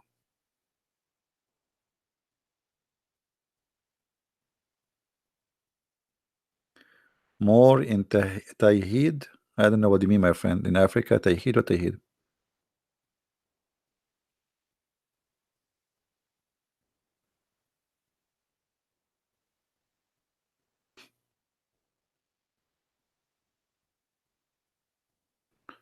Everything you do in relationship with somebody have to be have attention, a good attention, to marry that person. Let us say you want to talk to a woman to know her. And sometime you might find the woman, she is good, but there is something push you away from her. But still, in the beginning, even if you try to talk, it should be a good intention. Sometimes men is hesitating. Is that woman, she is good for me? Maybe she is not. I'm not sure. You need to take your time, but don't run into decision which can cost you heavily later. Take your time, be sure, because we as a Christian, we should not get married and divorce, get married and divorce, the same as the Muslim do. Because Muslim, they don't have marriage, they have boyfriend, sex contract.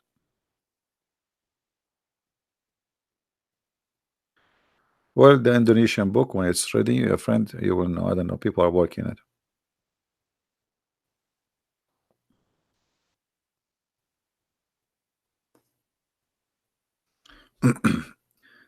A Muslim, his name is Al-Mahdi. He is asking me to explain verses from him, so he will convert to Christianity.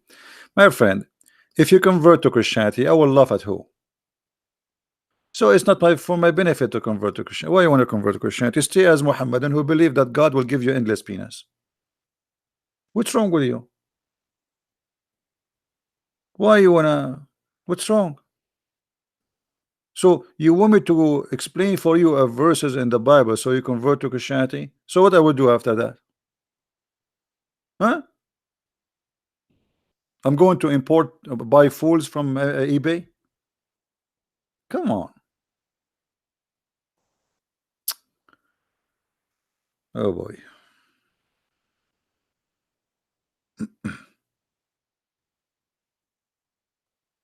And why you don't like that chapter in the Bible, my friend?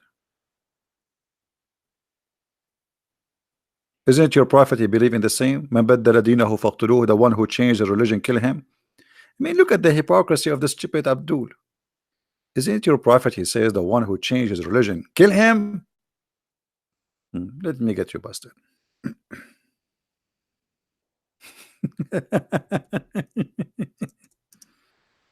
For the Jews, being a Jew is not only a religion, it is a citizenship. It is an identity. So when you leave them, you are betraying them. For a Muslim, why? This is your prophet. So if you are complaining about that verse in the Bible, as you claim, that means you are a hypocrite. But nothing in you. You are a Muslim. Have you ever seen a Muslim not a hypocrite? I explained it to you. I just did. I just explained it to you. The Jews in their book, the one who betrayed him should be killed. Your prophet said the one who leave his cult, the cult of Islam, he should be killed. It's in front of you. So what is your complaint? I'm not sure. Are you saying this is wrong? Are you saying that the one who leave his religion and the one who says kill him, he is a filthy man? Say it. Say it. Be a man. Oh, there's no screen. Sorry. No screen. Hold on. Here we go. Say it, Abdul. Exactly what it says in that verse in the Bible. You don't like it. It says in front of you. The Jews, they say the one who betray us, the one from you who leave us, who join and worship other God, kill him. So what's your complaint? Your prophet said the same. Are you man enough to say the one who says that? The Bible difference, the basic difference in the Bible, Quran, the Bible says to slaughter mother and father if they ask to worship other. Whoever killed you, let me show you how stupid what you just said. The Quran say that Muhammad says whoever changed his religion, kill him, even if it's a child. Whoever, women, men, child, whoever changed the religion, kill him. It's in front of you. I mean, you are just a stupid kid. You don't know what are you talking about, guys. Does it say? Does it say who is ever? Does it say whoever changed? Potato, potato. Too much hummus. Too much hummus. Diarrhea. Yuck. Whoever change his religion, kill him. Man, women, child, whoever. Read it. Do you see it? I just answer with the screen. And why you don't call me Mahdi? Why you don't call me? Do you like to call me? Aren't you the guy from Nigeria? So we can laugh. Call me so we can laugh. I want you to say that the one who say that is an evil person. Your prophet says whoever. And not only that, I can show you your prophet ordering to kill women and children. And not only that, I can show it to you from the Quran. And not only that, I will spank you until your bum become red as never before. Do you dare to call me? I think now you have a real reason to call me, because I just said to you I will spank you. And you know how exciting that for you. I know who you are. You like spanking. So be honest. Do you want to call me so you can get your daily spank? Mahdi? Hello? Don't you want to have your daily spank? I have a lot of spanking for you.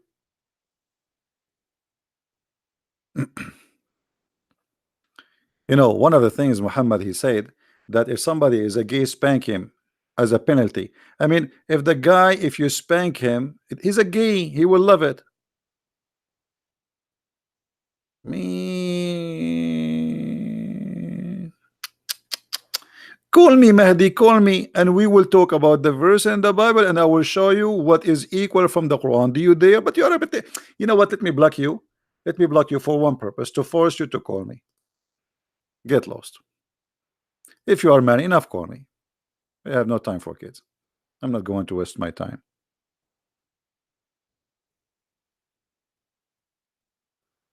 Potatoes. Your prophet was dying, kissing the shoes of the Jews to be accepted as a Jew, and he accept everything. And not only that, your prophet, he took an oath in the Bible you don't like, and he says, I believe in thee and the one who sent thee. So your prophet do not know what is written in this book? Huh? Do your prophet know what is written in this book, or he is a coward like you? Here we go. This is your prophet saying to the Jews, Allah Messenger said, he said, and he said to bring the Torah. Bring what? The Torah. Do you remember the book? The Torah. This is the book you are talking about. It was then brought He then withdraw the cushion from beneath of him and place on the Torah, saying,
Low IQ. Hello, little tiny. You have that. You people. You have an IQ of a chicken, and you think when you say buck buck buck buck buck buck buck buck buck, buck, you convince us. Just make a loud sound, right? Hmm. The Torah is sent by Allah, not a book written by Genesis or etc. Torah was with the Jews 1400 years ago. The reason why not talking it cause it was sent to small nation. What does that mean, Samira? What are you talking about? This is the Torah was given to the Jews between their hand in the time of Muhammad. So stop fooling yourself. And the verses of stoning to death, it's still in the Torah, and it does not exist in your book. Why? Because a goat ate your book. See, you say that the Torah is corrupt. Here we go. We can show you the verses for stoning to death in the Torah, but in your book it's gone. What happened? A goat ate your Quran. Who said that? Aisha. Who was the witness? Aisha. Who else? The goat. So in our book, everything is still there. In your book, you have nothing there. Torah is not corrupt, it's lost. That is me even more stupid. What kind of God? He write the book by his hand, yet it's lost. Can you call Allah to look for somewhere, maybe behind the couch? Guys, it's lost. It's lost. I mean, what you can say? Nobody have it. The Jews are spread around the earth and they lost the Torah, brother. They lost the Torah.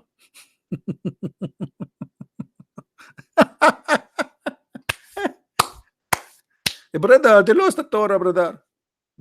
It's you who lost the Quran. You don't have the Quran of Muhammad. Where is the Quran of Muhammad? The earliest Quran you have is more than 800 years after Muhammad.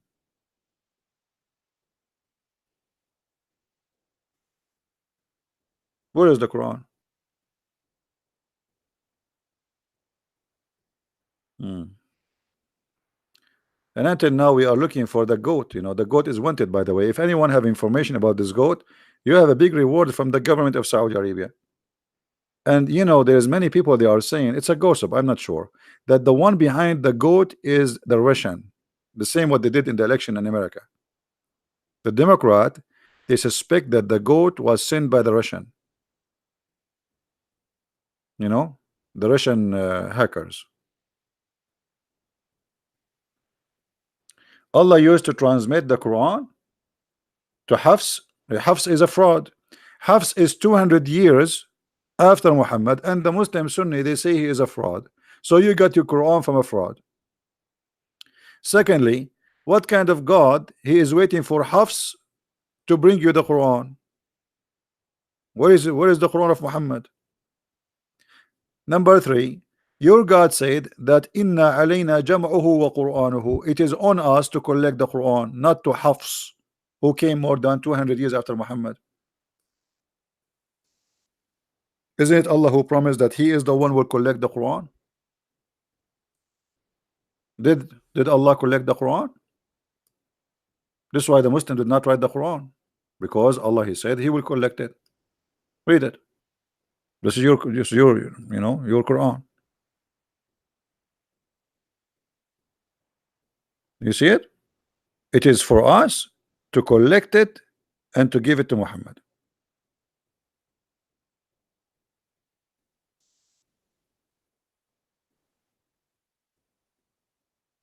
But you don't have the Quran of Allah, and Allah did not collect the Quran. Allah, he made a false promise. Hafs was born 75 years after the death of Muhammad. That's a lie. Hafs was more than 200 years after Muhammad. Additional to that, Hafs is a fraud. Just type right now in Arabic in Google, Prophet Google, huh? Hafs was a fraud, and you will see all the reference coming from Islamic website. Hafs hadith is rejected, not even da'if. It's rejected, totally rejected, because he is a fraud. The Muslim, they say Hafs is a thief and he is a fraud, and he used to steal books and he claim it, which means he take a book from you and then he write and he claimed that it is his book. Do you want me to show you that?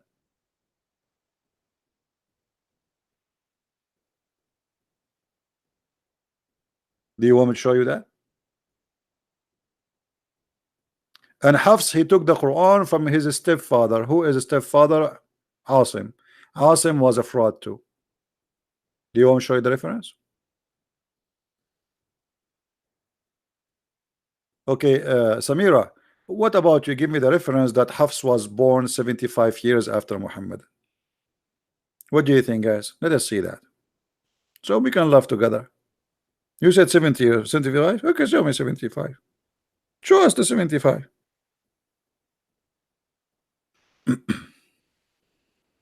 Did Muhammad have children? No, he never had children, not even girls. Muslim Shia, they believe only the only child he have is Fatima, but even Fatima, she is not his child.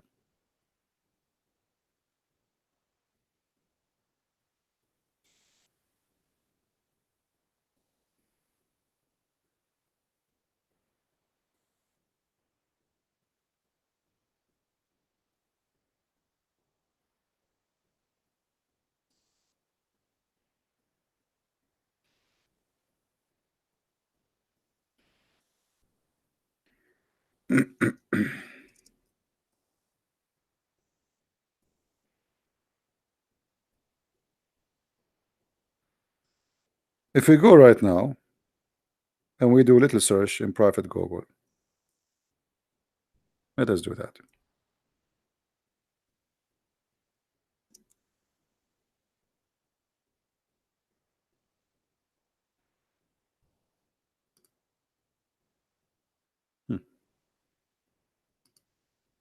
This is the website of Ahl al-Hadith. Very much Sunni website. This is what? Sunni website, not Shia. Are you there, Samira? Are you there? This is Sunni website. Multaqa Ahl al-Hadith. Title: Hafs al-Qari Matruk al-Hadith. The hadith of Hafs is totally rejected. Why? They explain to you why. You know what? Let us click a translation, Google translation, peace upon him, and see what the translation will be. Translate to Arabic. What Arabic? I want this is Arabic. Option: translate to English. Arabic to English. Where is English? English. Here we go. Read with me, Saudi Samira. This is you Muslims. This is what you Muslims say about him. All right. This is what you Muslims, you see what they are saying about him. You know, for sure, translation of Google is not good, but you know, he fabricate hadith, he lie about hadith. In the authority of Ibn etc. blah blah blah blah, he said from his father. Okay. I mean, the translation is really horrible. Let us see. Al-Bukhari said about Hafs, leave him. Al-Bukhari, what Al-Bukhari? Al-Bukhari said about Hafs, leave him. What does that mean? Matruk, which means rejected, garbage. Al-Bukhari said that about Hafs. Because he's a liar. Even you Muslims are weird. You reject his hadith and you accept his Quran. Continue. Translation here is weird, man. He write his speech. He's a liar. He fabricate his speech. Al-Baghdadi, he says, do not write his speech, which means don't accept his words. Narrated from blah blah blah blah blah blah blah blah blah blah blah. It says it is weak to talk. You know, like his hadith is always weak. And actually, this is not correct translation. Again, it doesn't say even weak. And he said he should not write his hadith. I should not write his hadith. Why? Because he's a liar. And I said, what is the case of the letter? Okay. Okay. Look at this, guys. And was taking people book and copies. Here they were saying he's a fraud. Hafsu ibn Sulaiman, he used to steal people books and he copy from them and he claim it to his own. So he will take a book from a Christian prince, he will borrow it, and then he will publish it under his name. Do you see it? This is the stupid Google translation.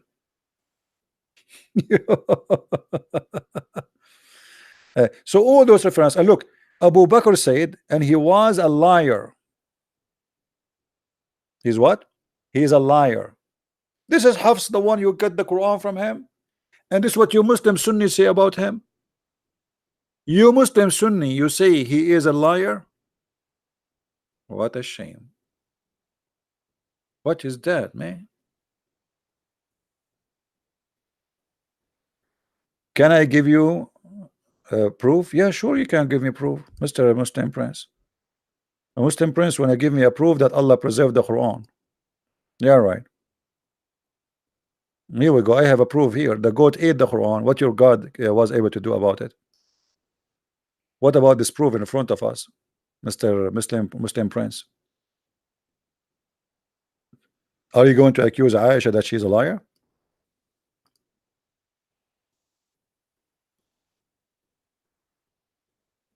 Is that Aisha saying that the goat ate the Quran? Okay, show me the verses of a breastfeeding for adult 10 times. There are 31 Quran today, and one of them is Hafs. Each of them have different verses, and Hafs has 6 to. Okay, so what is that? That to prove that the Quran is not the same.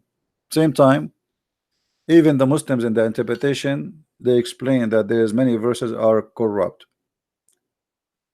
In the top of the Shia, at the top of that, all the Shia agree that the Quran today is not the Quran of Muhammad.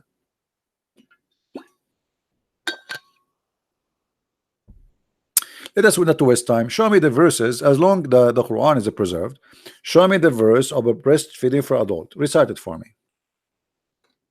Where is the verse for breastfeeding for adult? 10 times. And why you Muslim don't practice it? Any Muslim want to call me and recite the verse of 10 times breastfeeding? I like breastfeeding, by the way. I'm hungry. I did not eat actually.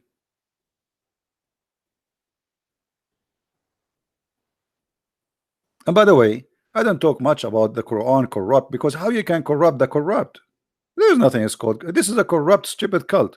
So how you want to corrupt the corrupt? How you can do that? What about you call me and you prove to me that Islam is from God anyway? Let us say the Quran is preserved in a CD. I mean, even a human being can do that. 1 verse 7, 1 plus what? 1 verse, Surah 1, verse 71. 1 plus 7 equal to 8. Number of the Surah 2 has 86 verses. So 2 plus 86 equal to 288. Even number. Do this from 1 to 114.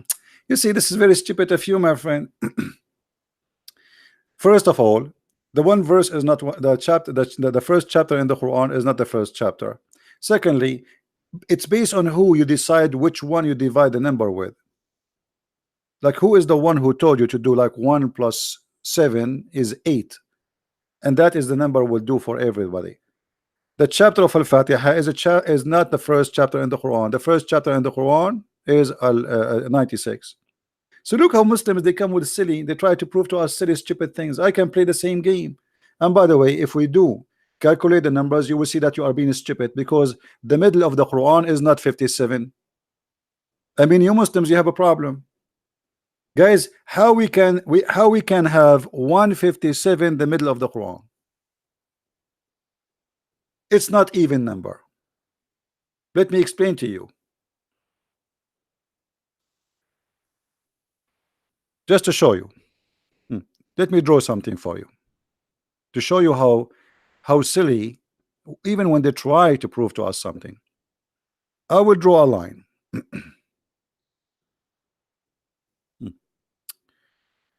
Okay. So if we draw a line here, and we say this is number 1, and this is number 114. Let's make it 1 to 10 first. 1 to 10, just to explain to you.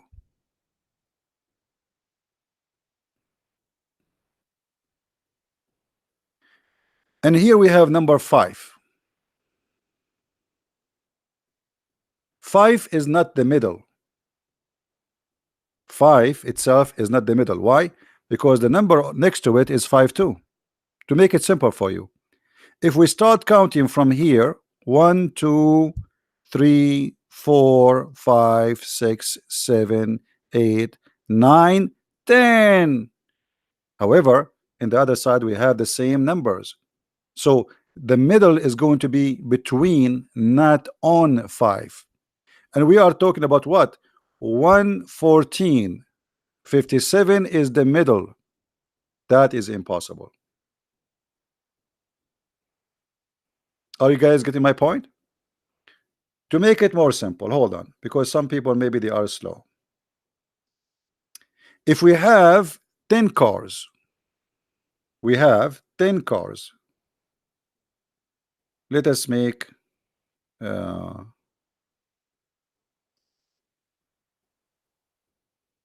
cars. 1 2 3 4 5 6. We have to make them smaller now. 7 8 9 10. And let us say all of them, they are equal in size. So what is the middle? Guys, which one is the middle? We are talking about mathematically accurate. If this is number 1,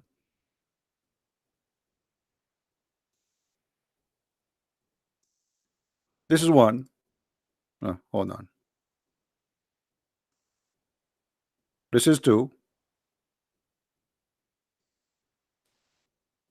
This is 3. This is 4. This is 5. So is 5 really the middle? It's not. Because now, based on this, we have 2 middle. The other one is 5 too. Let us go. This is 1. This is 2. This is 2. This is a 3. Hold on. This is a 3. This is 4. This is 5. So which middle is the middle?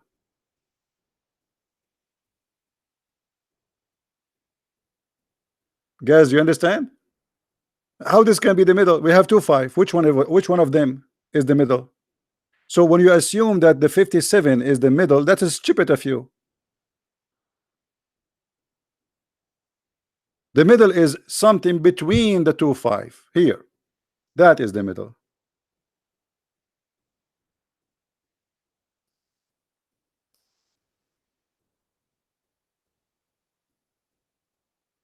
Here. That is the middle. This one is not the middle, and this one is not the middle.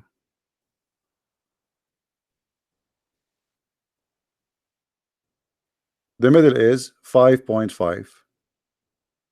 To be the middle, which means the number have to be 11. To have accurate middle, we have to have the number 11. Thank you. So in the Quran is the same.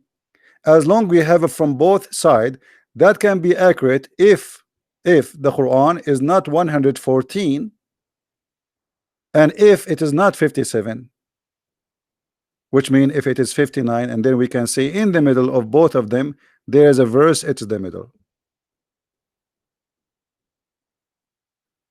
Same time,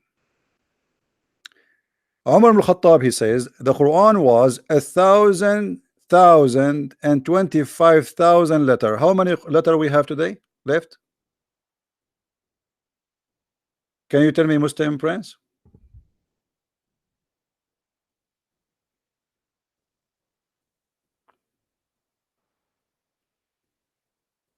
All those miracles, numbers, and the Quran is false. And by the way, Did you add the chapter of a breastfeeding for adult which is missing eaten by the goat, or you took it off? Who is the one who took that verse off? So are you saying to me the goat made them equal because the goat ate the verse? Correct, guys? Okay, if the goat did not eat this verse, are we going to have the same numbers working for you? The goat not only ate one verse, she ate verses. Read. So the one who made the miracle according to you is the goat. The goat ate perfect in the middle, maybe. The goat, she was licking the top of the ice cream until she make it in one level you like, so you can make a number with it. Silly religion.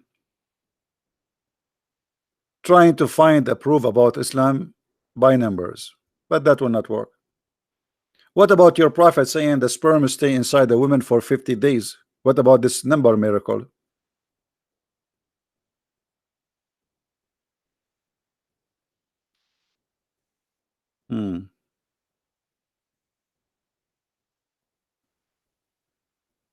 Odd numbers. What about the rest of the chapters? What about the rest of the chapters? Why 1 and 2 and 3? What about the rest of the chapters? What about them? Secondly, when you say, as I said, when you say chapter number 1, why you choose chapter number 1 as you have it today in the Quran, which is the Quran of Uthman, not the chapter number 1 which was given to Muhammad after he been squeezed, which is the chapter of Al-Alaq? Why did not choose that one? We just showed you this is not true. It's not 57. You are just a joker, my friend. The middle is not 57. This is not an even number. Same time, how you can say, okay, hold on. According, can you give us a link? Let me search for it, just for a laugh.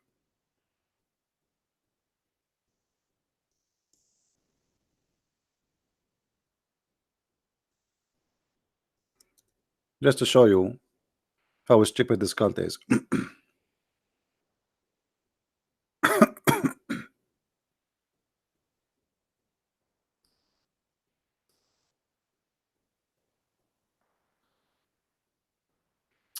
This is the miracle, right? Even and odd numbers. By the even and the odd.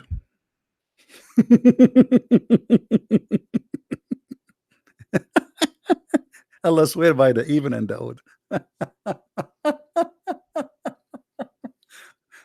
Okay, as you see, the third verse of 89th surah in the Quran draws attention to the even and the odd numbers.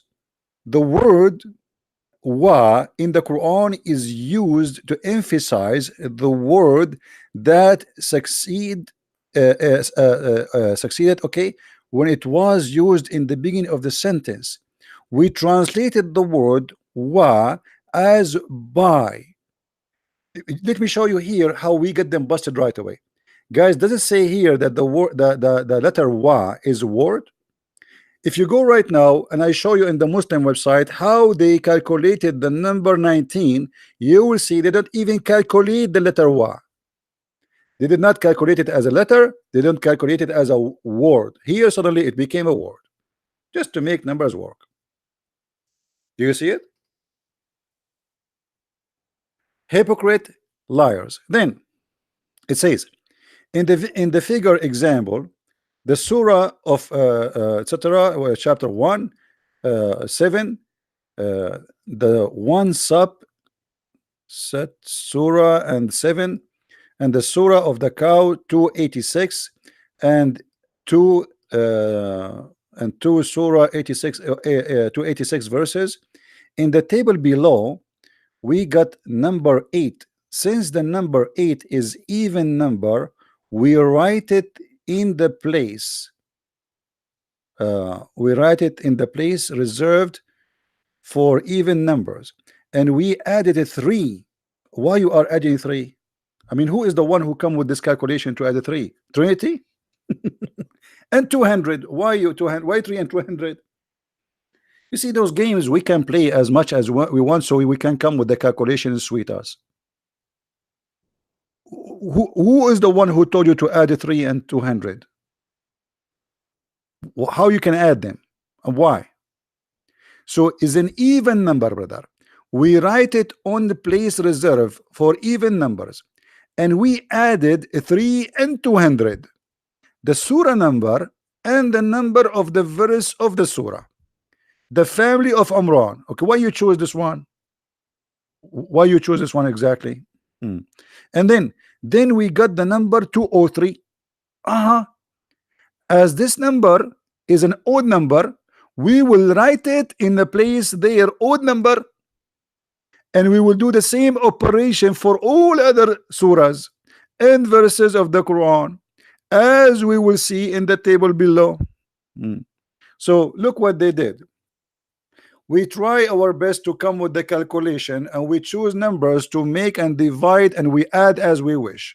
This is something can be done to anything to fabricate a calculation. So did your God Allah says to you, add number 3 and 200, and then we make it 203?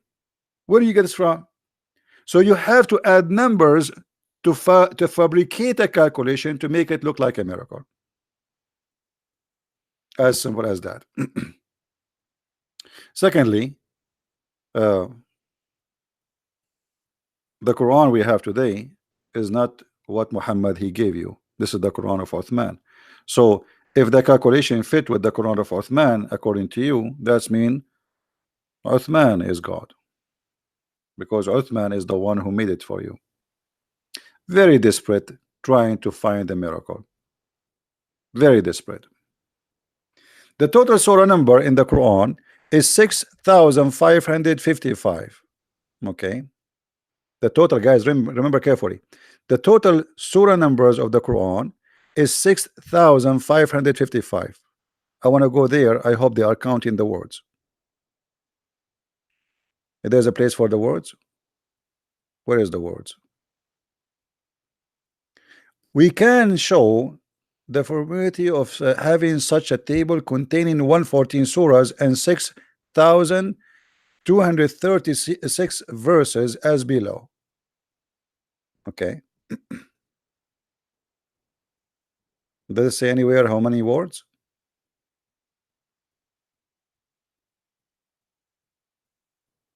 Until now, nothing about how many words. Let me show you. All of this is a false fabrication, and nobody is going to calculate anyone to check even if this is true or not. But let us do this. Was Umar al-Khattab a liar when he says the Quran was 1,025,000 letter? How many letters the Quran today? Because based on the numbers, we would change the whole numbers of the surahs. Same time as we showed you, the Quran have a lot of missing chapters which nobody can find, and the goat ate many of them. So if the numbers as you see here is a miracle, that's mean the one who did the miracle is the goat. Now let us go to Umar al-Khattab. How many words in the Quran? Searching Google. Guys, how many words? As for the numbers of the words in the Quran is 77,449. Why you don't use that for your calculation too, so we can laugh? All right. Now let us go and see what Umar al-Khattab he said.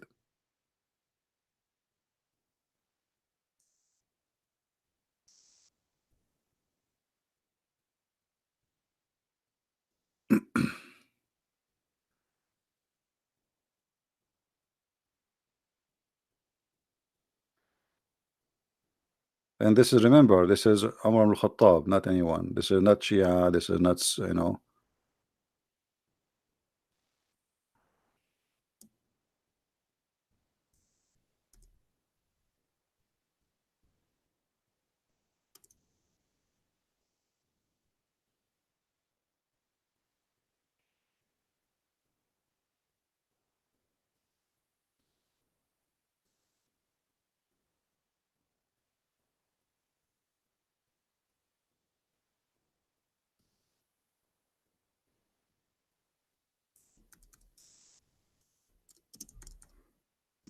I will show you the reference and put it in the screen.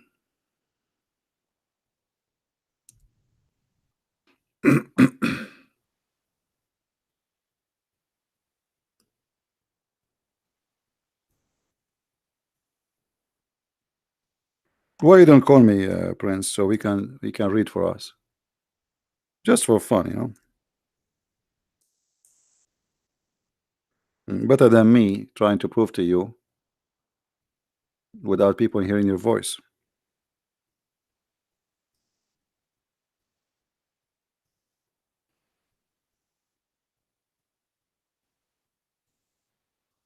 All right.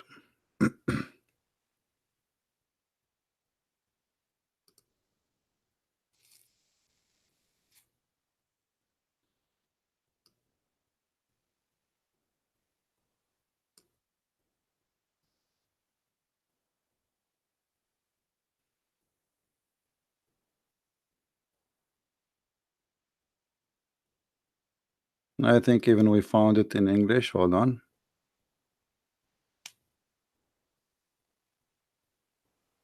All right.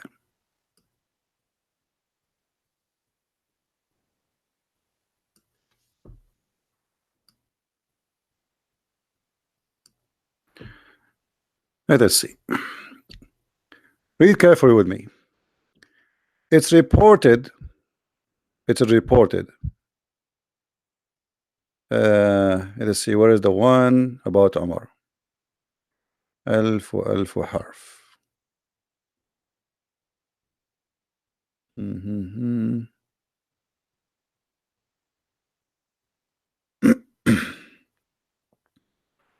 We chose this one supposedly to have English and Arabic. I hope they have it there.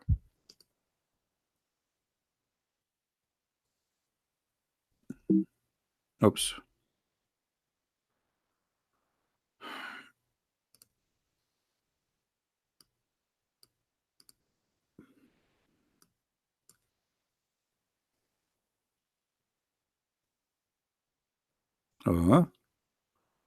Each time we click here, it goes out.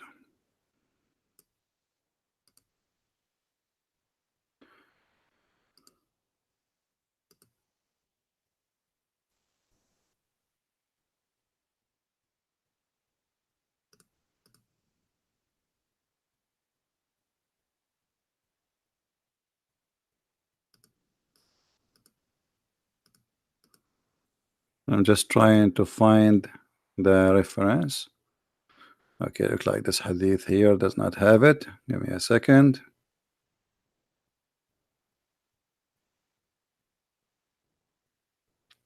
All right.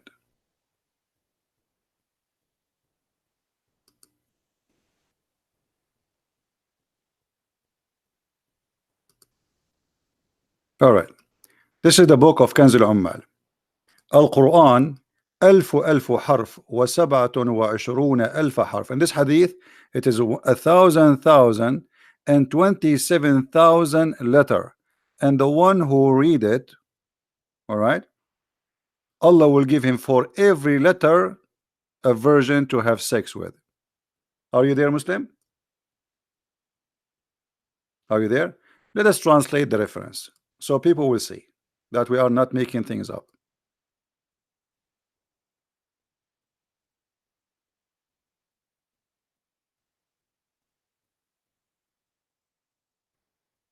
All right.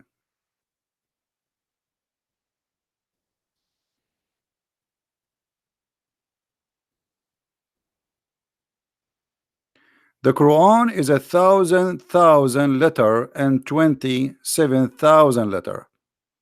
And for the one who is patient and etc. reading it, Allah will give him for each letter a wife to F.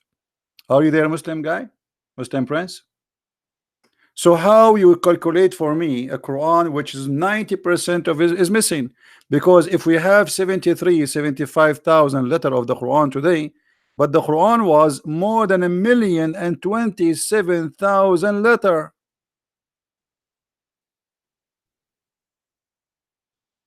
Was Umar lying? And for reading every letter Allah will give you. Allah disagree? How Allah disagree? Did Allah give you the numbers? Guys, Allah disagree with this statement. Allah disagree. Did you speak to Allah? This is Umar al-Khattab, and this is your books.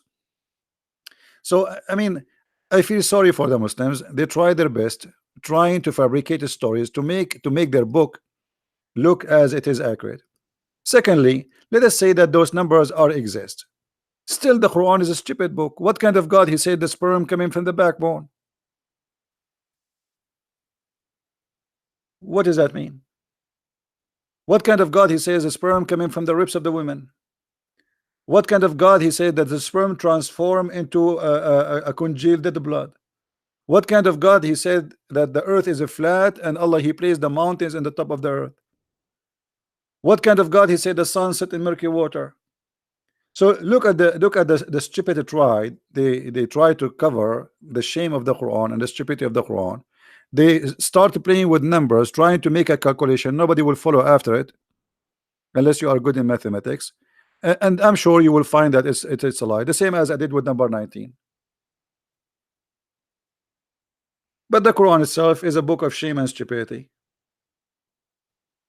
So now if I make a book have perfect numbers as you claim, that will make it from God?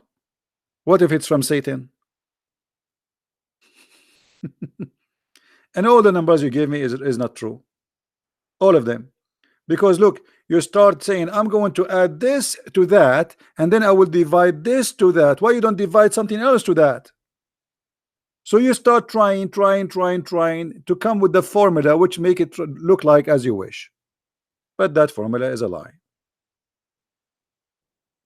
So now where we have the more than 80 to 90% of the Quran, where they go? What happened? The answer is very simple. Aisha, she said the goat ate a lot of the Quran.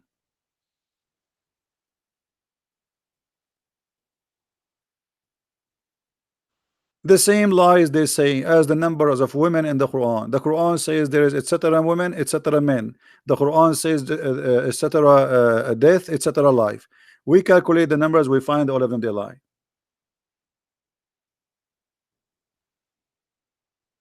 Who, if he's a Shia even more in trouble, because Shia is the one who keeps saying Quran is corrupted.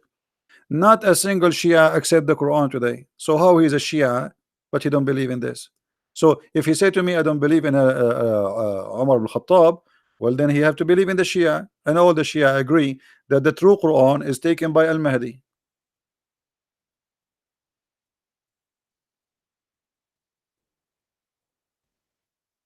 Are you a Shia Muslim, Prince? Muslim, are you a Shia? Say a Shia, and I will show you the corruption. I will show you all your books. All the Shia books agree that the Quran is corrupt. And not only that, I can show you tons of Shia videos explaining why the Quran. Okay, you are a Sunni. So here we go. I showed you Sunni reference.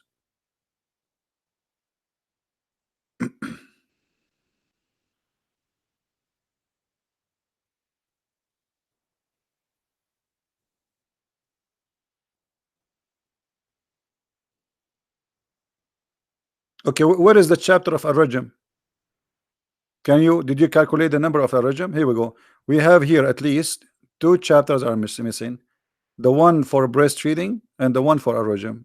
Did you calculate that one? Where it is? Where is the verses of Ar-Rajm? Look what Umar he said, and this is Sahih Hadith.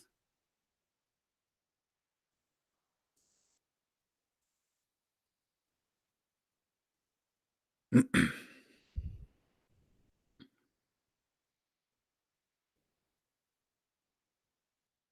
you see it? It's a surah in the Quran. Where we can find it? It's gone. What about Umar? What Umar said?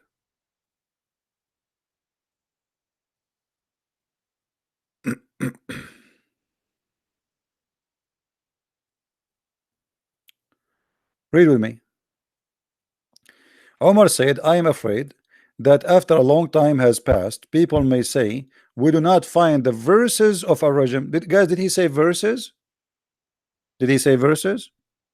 That's mean this is mentioned many times. It's not one verse. Verses. Okay, where are they?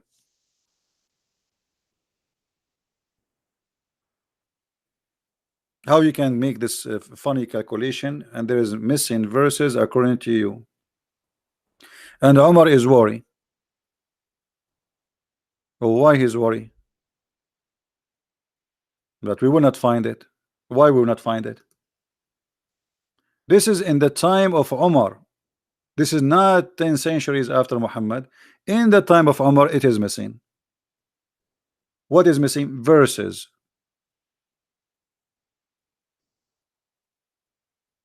Do you like to add those verses to your calculation to make it more fit?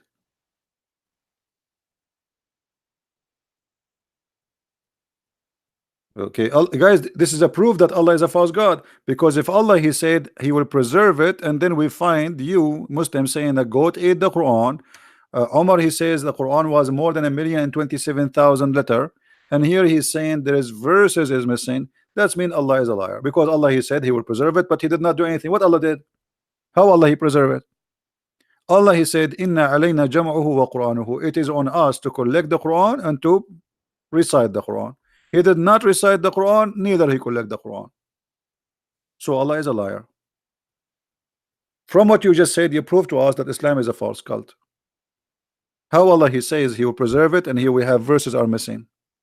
Is that the book of the Jews? This is Sahih Bukhari.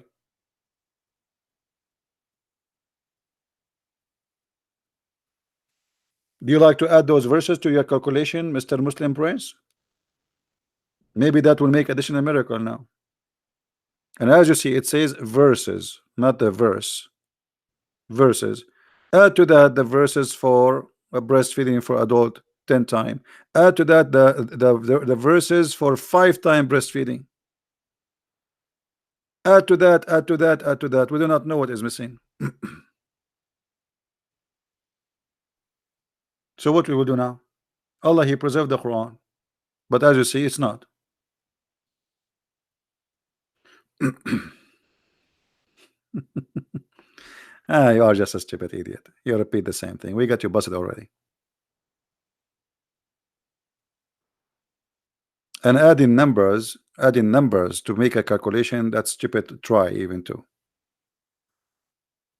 You remember the guy Rashad Khalifa from Arizona, the Muslim who come with the 19 number? The Muslim killed him. Do you know why?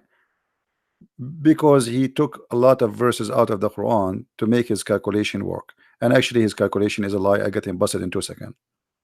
Or what you say, I'm sure if I sit and I study the numbers you gave me, we will find that it's stupid. But anyway, number 57 is not in the middle of the Quran. It's not even.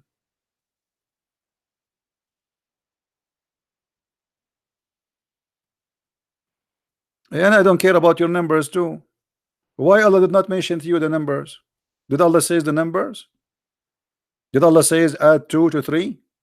Or this is your own fiction? What about Allah? He says in the Quran, okay guys, I will show you something. If you calculate 1 to 7, brother, and then you add number 200 and add number 3, and then add etc., and then we find that this is true, that will be something. So Allah do not know, you know? Allah do not know, but you know. No, this is not a miracle, because simply number 57 is not even. You are being stupid here. To have an even number, it have to be 58, and the Quran have to have not 114, should have 115 surah. That will be even number. You are being stupid, because that will be the middle.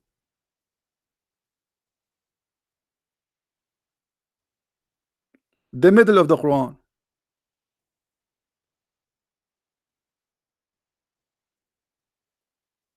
If you have the Quran as 115 chapter, that will make number 58 the middle.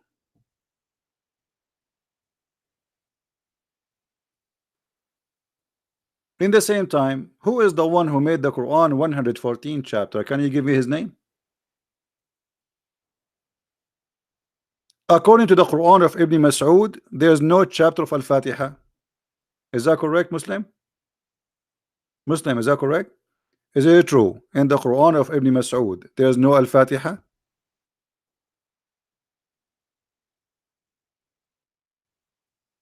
Which one you take? You take Hafs or Ibn Mas'ud? The whole Al-Fatiha in Ibn Mas'ud does not exist. All of it. The base of your calculation is 1 to 7 chapter of Al-Fatiha. In Ibn Mas'ud, that chapter is not exist. Totally is gone. What take Allah? Where is Allah? I mean, look at this idiot. Have you ever spoke to Allah? Have you ever see Allah saying this is the Quran? Actually, it's very clear that Al-Fatiha is not part of the Quran. Why? This is a prayer Muhammad was trying to copy Jesus. Read carefully. How this is can be Allah talking in the name of Allah? There's no way Allah will say in the name of Allah. This is a prayer Muhammad was trying to copy Jesus. He said to them, pray like this: Our Father art of heaven.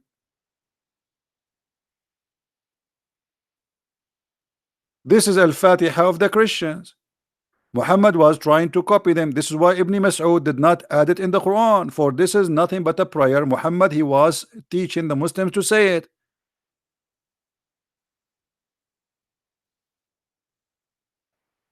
There is no way that God will say in the name of Allah. That's stupid.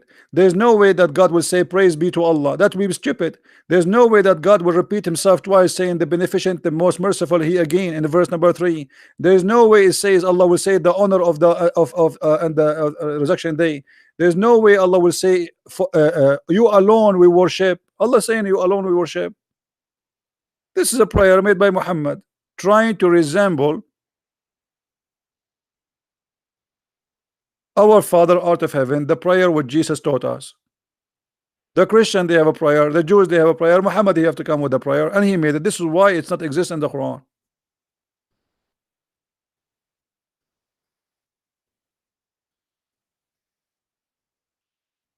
And not only that, do you speak Arabic, Muslim Prince? Have you ever heard of a stupid God like this before? Since when in Arabic we have a word, it's called bism. Your God Allah don't speak Arabic. In Arabic we don't have bism, we have bi-ism. Look what we have here. We have bism. Since when we have bism? What is that? It is bi-ism. There's an alif here. Okay, isn't this a mistake? How the word bi-ism become bism?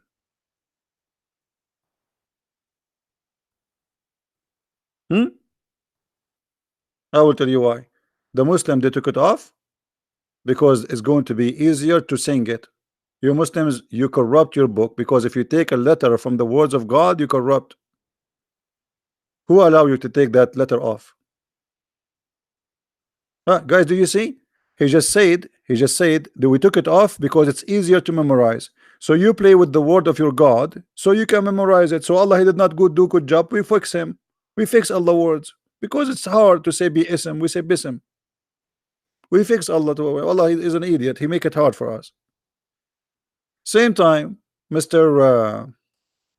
Muslim, you're a prophet. He said that Allah he sent 7 Quran.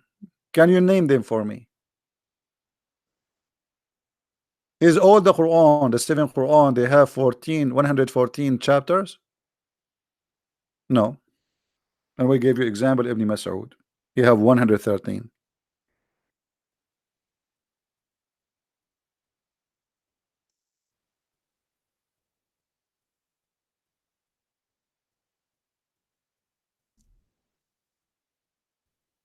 Where is the 7th Quran? I want the 7th Quran. What happened to the 7th Quran? The Quran is preserved, right? Okay. Where are they?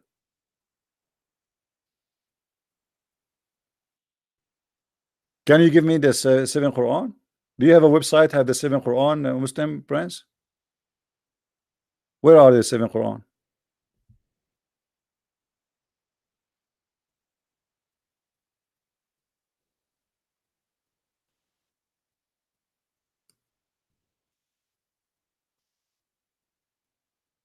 Are you there? Isn't it Allah here preserve the Quran? Okay, we should have 7 Quran equal to each other. Where are they?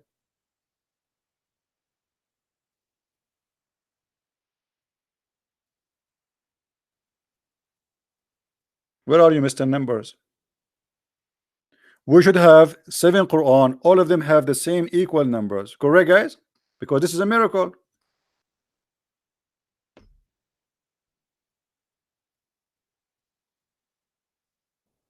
Look at this, guys.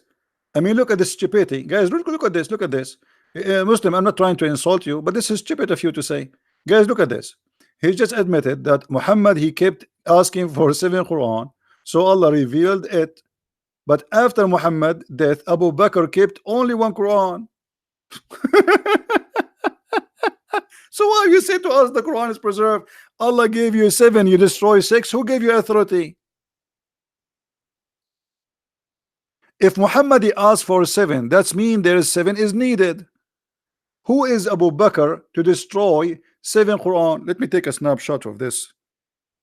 I'm going to post it in Skype, in Facebook.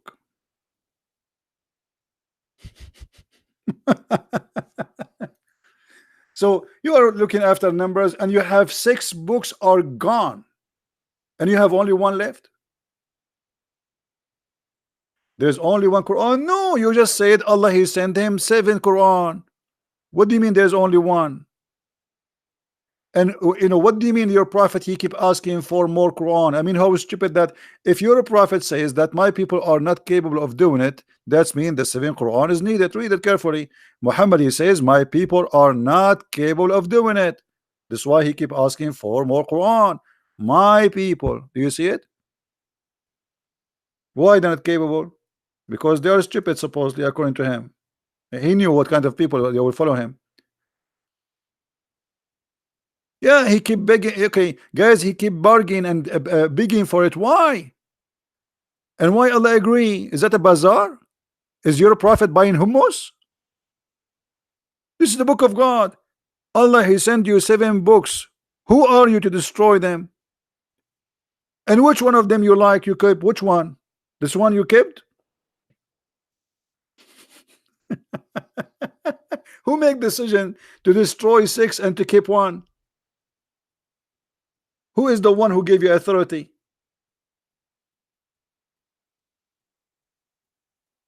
So you are busy with the numbers, which is false and stupid.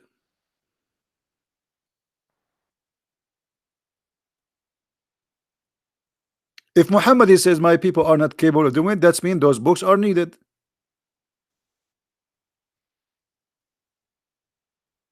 Allah was nice to Muhammad, guys. Allah was nice to Muhammad. So if Muhammad asked for 8 Quran, he will give him. It's like a it's like a tomato. No problem. Allah was nice. Let me take a snapshot of this one. I'm going to post this. Unbelievable. You guys, you should take a snapshot of those. And if you are downloading my videos, you know what? Let us record this on the screen so people will see what we are talking about. But Allah was nice to Muhammad. But these 7 Quran were not for all mankind. It was just for a short period. Those 7 Quran were used because in heaven there is only 1 Quran. Not all for mankind, brother. Why? Muhammad says my people, which mean my followers. What do you mean not all mankind? Only some mankind? What is that, the zoo? Look how silly you are, going after a brother number 57, brother. We add number 2 and then we add number 3, and when we divide them in 1 to 7, brother, and then we come with the number of in the even and odd.